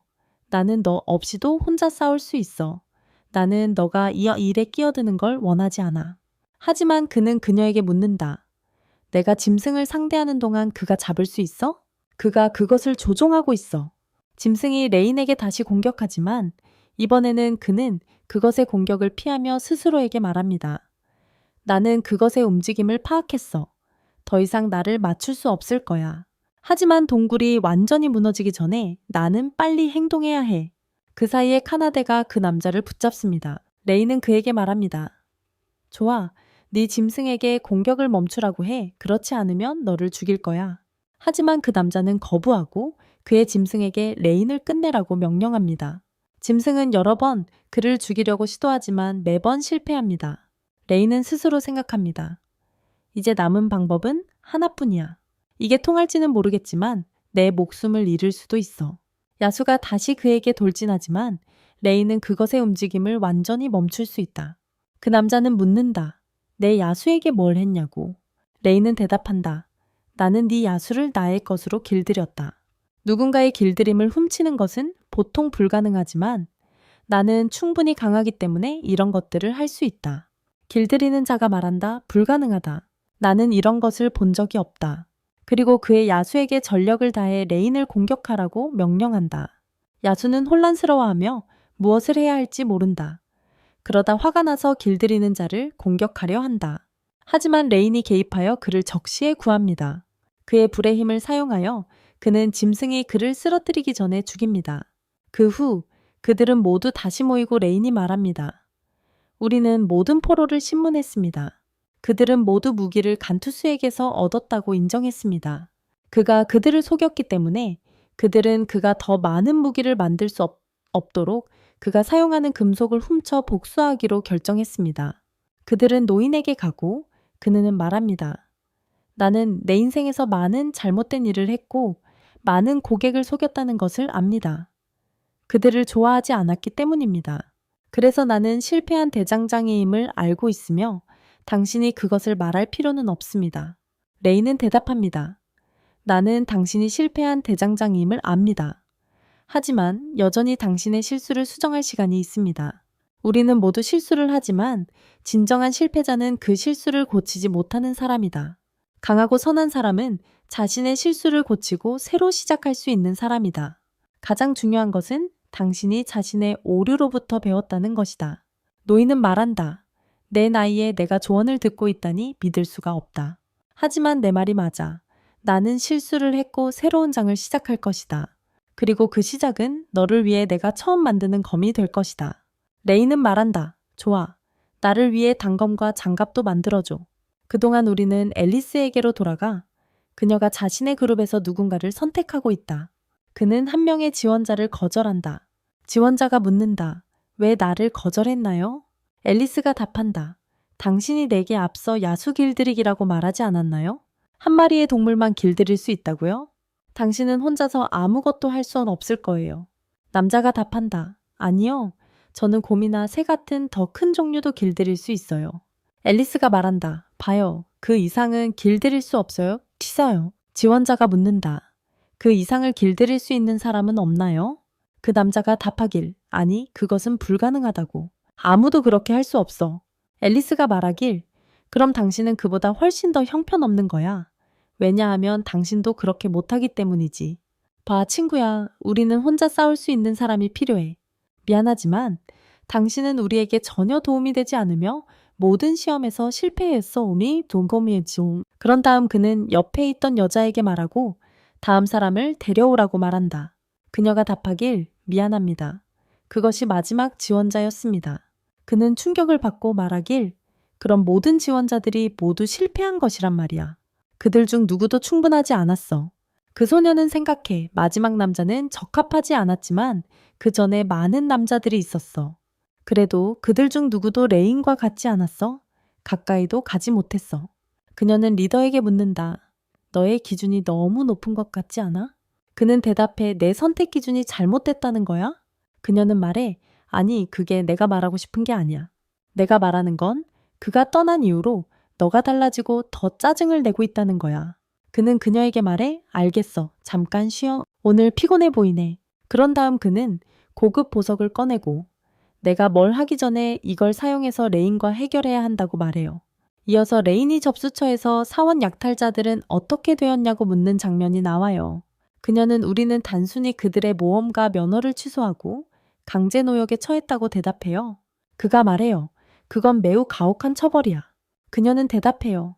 아니, 그들은 더 나쁜 대우를 받아야 해요. 이 사람들은 많은 것을 훔치고 여러 곳에서 문제를 일으켰기 때문에 그들은 그 처벌을 받아야 해요. 그 순간 쌍둥이들은 밖에서 기다리고 있다가 그에게 무슨 일이 있었는지 묻습니다. 그는 말합니다. 도둑들은 처벌받았고 그들이 마땅히 받은 대가를 치렀습니다. 그들은 그에게 말합니다. 슬퍼하지 마세요. 당신이 할 일을 했어요. 그리고 아무도 당신을 비난할 수 없어요. 그 짐승이 살아남았더라면 그것은 도시에 엄청난 위협이 되었을 것입니다. 레이는 대답합니다. 네, 맞아요. 그래서 오늘 도시를 산책하는 건 어때요? 날씨가 좋아요.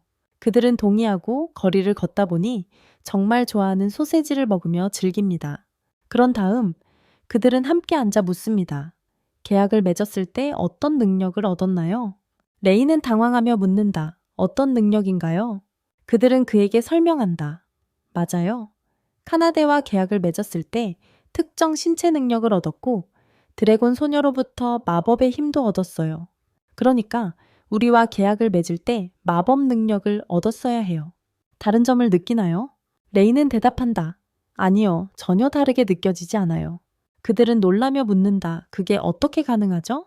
분명히 당신의 마법의 힘은 이전보다 강해야 해요. 레이는 호기심을 가지고 묻는다. 더 강한 마법이 뭐죠? 그들은 그에게 말합니다. 이 더 강력한 마법은 고급 마법보다 훨씬 더 강력하다고.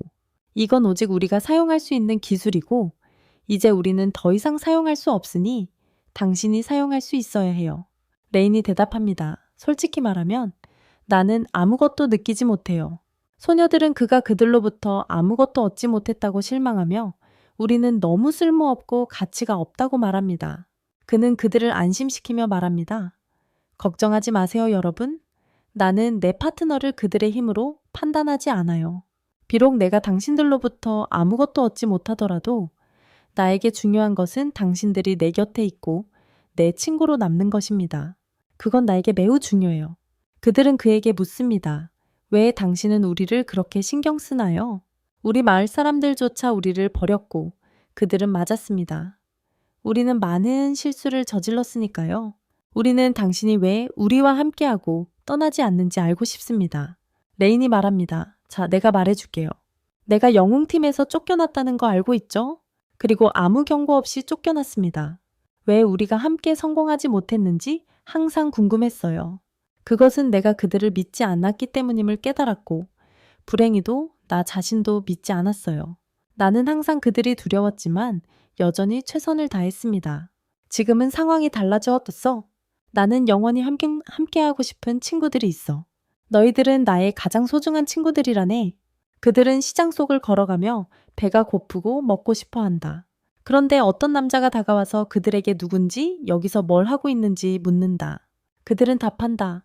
그런 멍청한 질문을 하다니. 누군데? 그리고 우리에 대해 왜 물어보는 거야?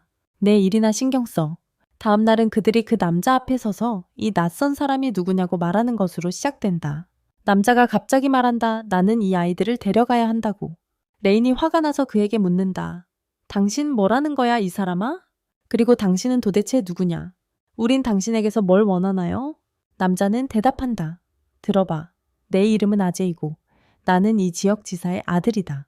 내 말에 동의하면 너희는 매우 부유해지고 많은 사치를 누릴 수 있을 것이다. 간단히 말해 나는 너희의 삶을 180도 바꿔 놓을 것이다. 하지만 쌍둥이는 말한다. 우리는 너와 함께 가지 않을 거야. 아제이는 대답한다. 좋아, 너의 동기야, 좋아, 주의 선택이야. 나는 너에게 조언했으니 너에게 달린 일이야. 갑자기 그는 자신의 경호원들에게 신호를 보내고 그들이 그들 주위에 모인다.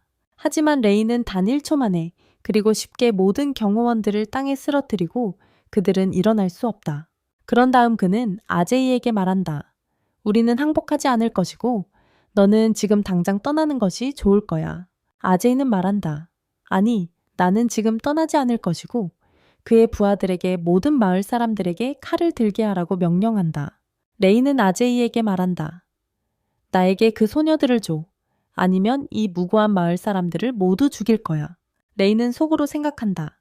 나는 무엇을 해야 하지?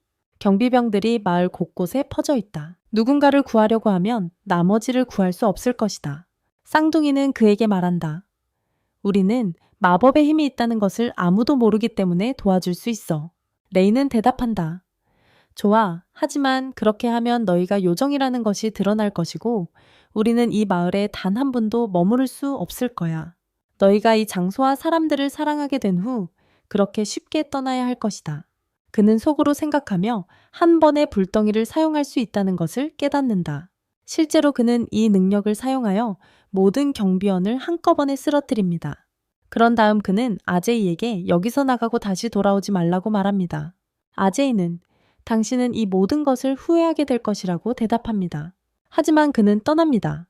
마을 사람들은 레인에게 그가 한 일에 대해 감사하지만 아제이가 돌아오기 전에 지금 도망치는 것이 좋겠다고 말합니다. 레인과 소녀들은 재빨리 호텔로 돌아갑니다. 그때 로나는 레인이 한 일을 이야기합니다. 소라는 봐, 이 힘은 아마 우리가 당신과 계약을 맺었기 때문일 거라고 말합니다. 레인, 정말 이 힘은 놀라워. 마지막 훈련 이후로 잘 조절할 수 있게 되었어. 소라, 잘했어. 우리와 계약을 맺은 것이 드디어 효과를 보내. 카나데, 이제 우리 문제에 집중하자. 우리는 이 일을 쉽게 넘길 수 없고 이 사람의 가치를 알아내야 해. 그래야 다른 사람들에게 피해를 주지 못하게 할 수 있어. 레인, 알겠어. 하지만 마을 사람들에게서 알게 된 것은 이 사람이 악당이고 힘이 많다는 거야. 그는 좋아하는 여성들을 납치하고 폭행해. 타냐, 비록 그가 주지사의 아들이라 해도 왜 그가 체포되지 않고 방치되어 있는 거지?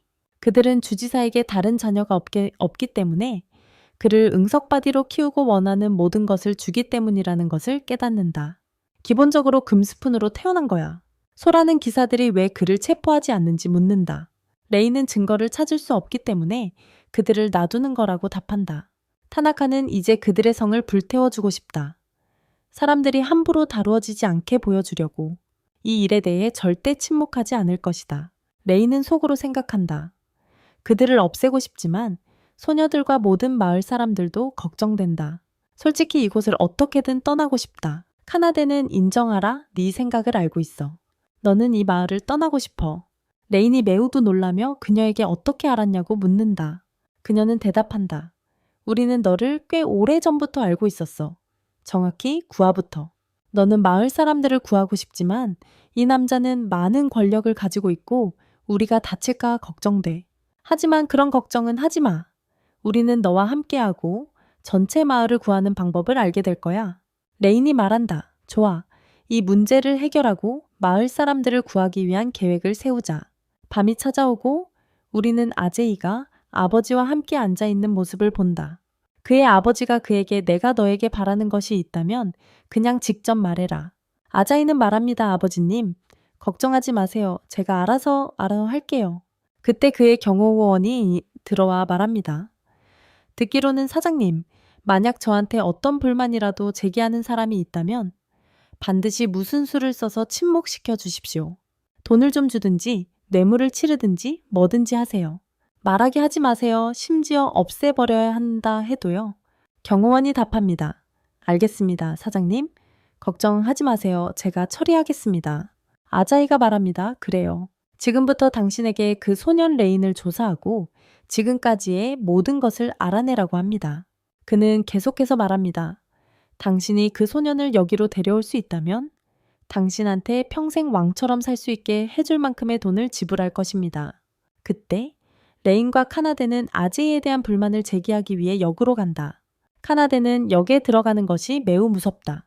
레인이 그녀에게 무슨 일이냐고 묻는다. 들어가고 싶지 않니? 너무 무서워 보이네.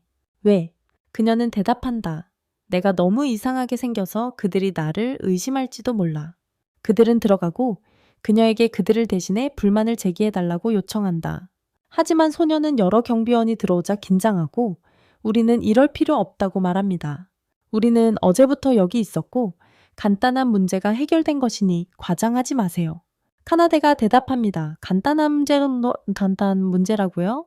그가 내 친구를 공격하려 했어요. 이걸 가볍게 볼 수 있나요? 그는 단순히 공격하려 했던 것뿐만 아니라 그들을 데려가고 싶어 했습니다. 레인이 그녀에게 말합니다. 그만해. 기사 중 한 명이 말합니다. 이는 아재에 대한 중상모략이며 당신은 반역 혐의로 위험에 처하고 있습니다. 누군가가 서서 그들을 듣고 있는 것을 보지만 그가 누구인지 모릅니다. 레인과 카나데는 떠나면서 주지사와 공모하고 있어서 그가 원하는 대로 아무렇게나 행동할 수 있게 해준다고 말합니다. 그들은 증거가 없기 때문에 아무도 그를 잡지 못할 것입니다. 그때 카나데는 누군가가 그들을 따라오고 있다는 느낌을 받고 한 소녀가 나타납니다. 카나데는 그녀에게 묻습니다. 왜 우리를 따라왔나요? 소녀는 답합니다. 걱정하지 마세요. 나는 단지 당신들과 이야기하기 위해 당신들을 따라온 것입니다. 기사로서 나는 당신에게 솔직해야 합니다. 죄송합니다. 우리를 용서해 주세요. 우리의 행동으로 인해 기사들을 신뢰하지 않게 만들었다는 것을 알고 있습니다. 레인과 카나데는 기사가 그들에게 절하는 것을 매우 놀라워합니다. 레인이 그녀에게 걱정하지 말라고 말합니다. 우리는 너를 용서한다. 그녀가 답합니다. 제 이름은 스텔라이고 저는 기사단의 지평선 지부의 부지휘관입니다. 그들은 매우 놀라며 자신을 소개합니다. 제 이름은 레인이고 이 사람은 카나데입니다. 그녀가 말합니다. 알겠습니다. 아무것도 말하기 전에 당신들의 목소리가 어디서나 들렸다는 사실에 정말로 감사드립니다. 다이아몬드 방글스라는 약탈자들이 고양이 정령소녀와 모험계에 의해 무너졌다는 것을 들었습니다. 그러고 나서는 내 임무를 수행할 자격이 없다고 느꼈고 마을을 보호하고 싶지 않았어요. 지사의 실수에 대한 벌을 주고 싶었고 지금 정말 당신들의 도움이 필요해요. 여기 있는 대부분의 기사들이 부패했고 지사와 함께 일하며 마을 주민들을 보호해야 할 의무를 소홀히 하고 있어요. 솔직히 말해서 나는 기사단을 이전 상태로 복원하고 싶어요. 그리고 무엇을 해야 할지 생각해왔지만 감사하게도 여러분을 찾았고 심지어 지사의 아들에게 소송을 제기하는 데까지 성공했어요. 여러분은 정말 대단해요. 레이는 속으로 생각합니다. 그녀를 신뢰해야 할까? 아니면 그녀와 어떻게 해야 할까?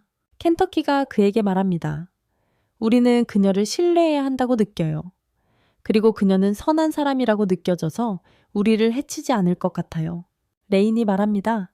알겠습니다. 우리는 당신을 도울게요. 그리고 당신을 버리지 않을 거예요. 그녀는 매우 기뻐하며 그가 동의해 준 것에 감사한다. 그런 다음 그녀는 그에게 도대체 왜 주지사를 목표로 하는 거냐고 묻는다. 그는 솔직히 말하자면 그에 대한 정말 나쁜 것들을 발견했기 때문에 그를 목표로 해야 한다고 말한다. 케네디는 이제 충분히 이야기했으니 움직이자고 한다. 하지만 먼저 해야 할 일이 있는데 증거를 찾아야 한다. 그렇지 않으면 그들은 배신자로 여겨질 것이다.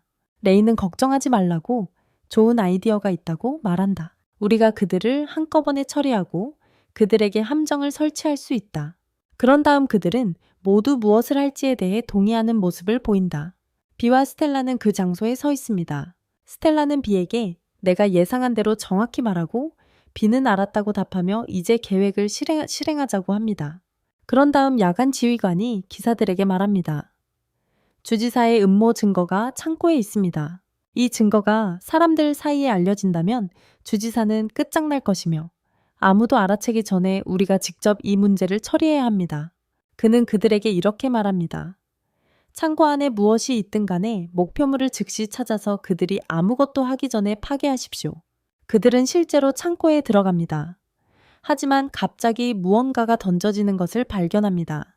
그들은 그것이 함정이라고 말하고 빠르게 도망치려고 시도하지만 실패하고 비는 문을 잠그어 그들을 밖으로 나오지 못하게 합니다. 그 순간 레이는 그의 갑옷 장갑을 밤의 리더에게 사용합니다. 밤의 리더는 공격을 알아차리고 피할 수 있으며 그는 말합니다. 아니요, 제 사랑하는 사람아, 나는 그런 아이들 같지 않아요.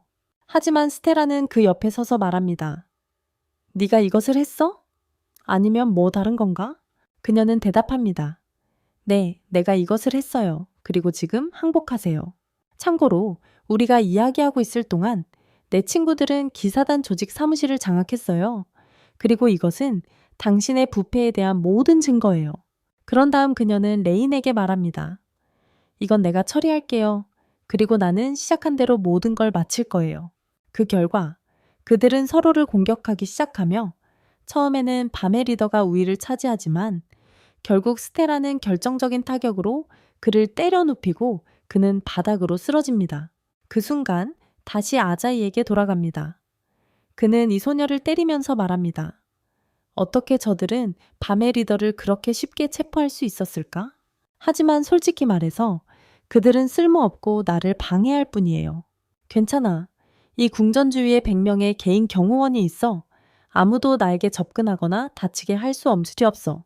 그 순간 영웅그룹 리더가 아제이에게 나타나서 말해 아니 내 사랑, 만약 레인이면 그는 많은 일을 할 수 있어. 아제이는 놀라서 말해 너는 누구냐? 그리고 여기까지 온 이유는 뭐냐? 그가 대답해 나는 너에게 동정심을 느껴. 그 이상은 아니고 나도 레인을 싫어해. 아마 너보다 더.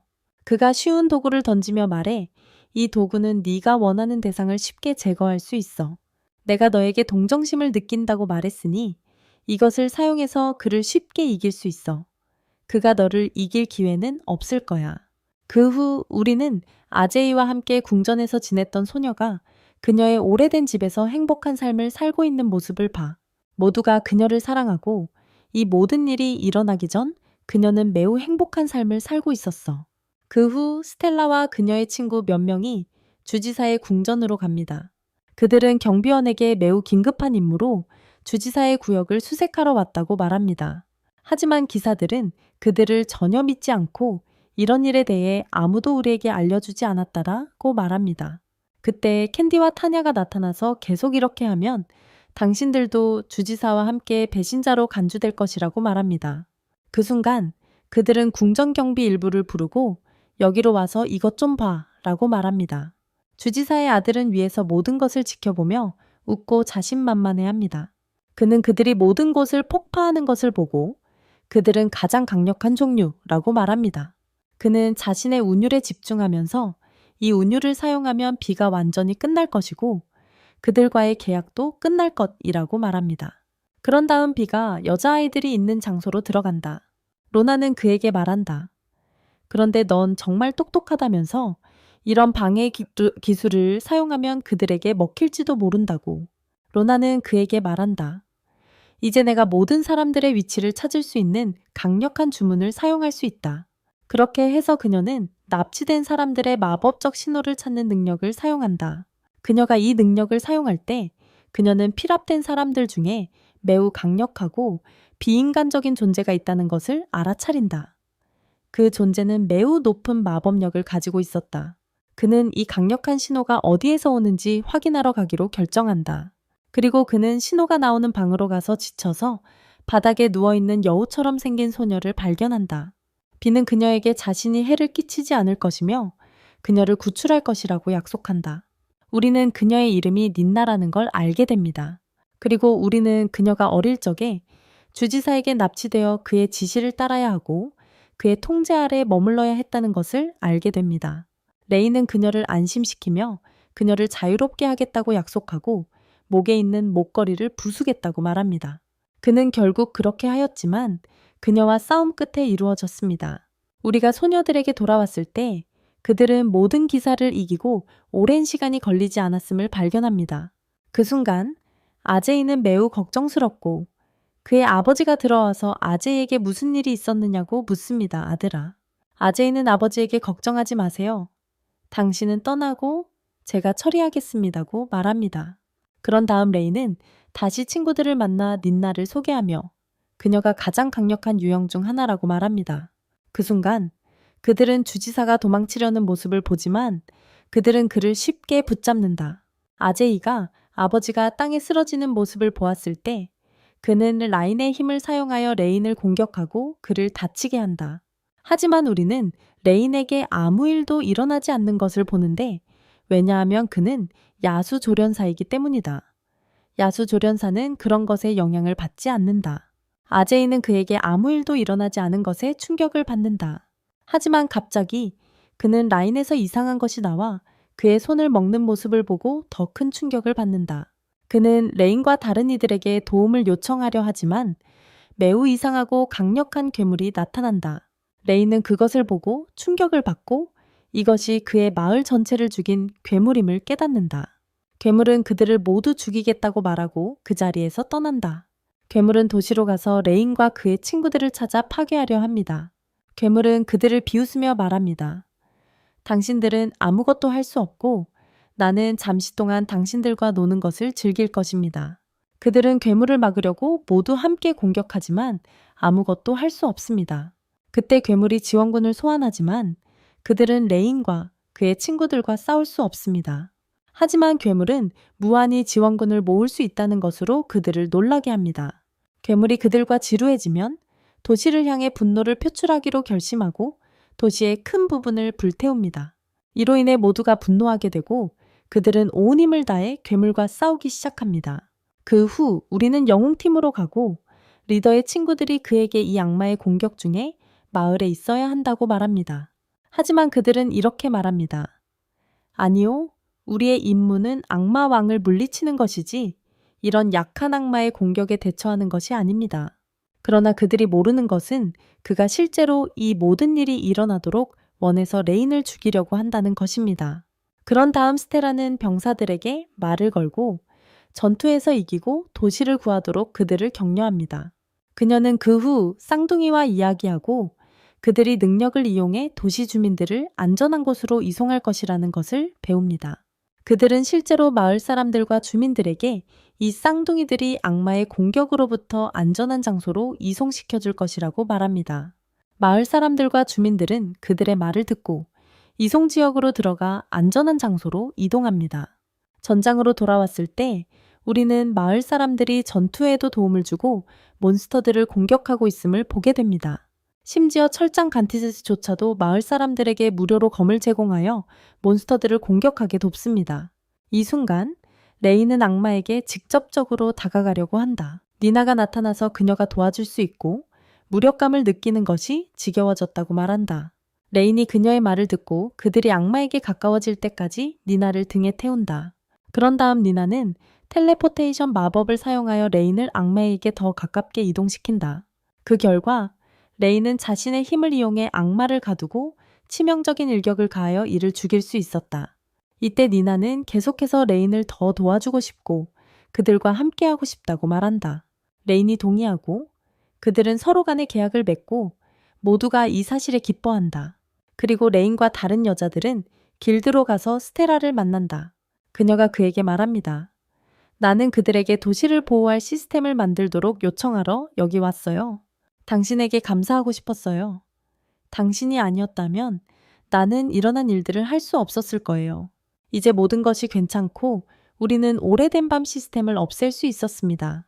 그들은 함께 앉아있고 레인이 D등급에 도달했다는 소식을 듣고 모두 행복해합니다. 그는 자신이 그렇게 할 수 있었던 것에 놀랍니다. 그녀가 그에게 말합니다.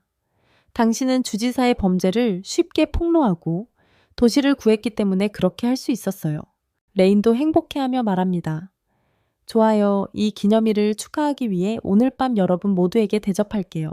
그런 다음 레인은 길드 부대표에게 말합니다. 저는 새로운 거주지를 찾으러 여기 왔어요. 왜냐하면 우리 옛집에서는 공간이 전혀 없어서 바닥에서 자야 하거든요. 부시장이 동감하며 말합니다. 우리가 당신을 위해 한 모든 것을 고려하면 그깟 쉬운 일이죠. 우리는 당신 같은 영웅이 가까이에 머물러야 해요. 그런 다음 그들은 집을 찾아다니기 시작하고 집들을 둘러보지만 마음에 드는 곳은 찾지 못합니다. 마침내 레인은 특정한 집의 마음을 정하지만 길드의 부시장은 이 집에는 문제가 있다고 말합니다. 유령들이 가득 차 있어요. 집에 들어가자마자 모든 것이 움직이는 것을 발견하고 유령이 그들 앞에 나타납니다. 모두가 무서워하고 그녀와 싸우려고 하지만 그녀에게는 아무런 영향을 미치지 못합니다. 결국 레인이 그녀를 진정시키고 말합니다. 당신은 착한 유령 같아 보이고 우리를 해치지 않을 거예요. 그리고 우리는 이 여자가 오래전에 죽었기 때문에 유령이 되어 이 집에서 살게 되었다는 것을 알게 됩니다. 그녀는 말합니다. 여러분 모두가 여기에 머무르기로 했으니 저는 떠나겠습니다. 하지만 레이는 그녀에게 아니요, 우리와게요, 뭐예요. 스메이 수업 떠나야 연기, 진요? 소 우리와 함께 남아주세요. 여기 남아도 문제가 되지 않습니다. 그 소녀는 레인의 결정으로 인해 매우 기뻐합니다. 이제 새로운 친구들을 사귈 수 있기 때문입니다. 그런 다음 우리는 도시에서 영웅팀이 상인을 괴롭히려고 시도하는 장면을 봅니다. 하지만 그 남자는 그들에게 말합니다. 여러분은 전혀 영웅팀이 아닙니다. 도시가 공격받았을 때 어디에 있었습니까? 리더가 화가 나서 그를 때리려고 합니다. 반면에 레이는 마을이 파괴된 이후 아무것도 없었지만 지금의 성취를 만족하며 행복하게 살아가고 있다.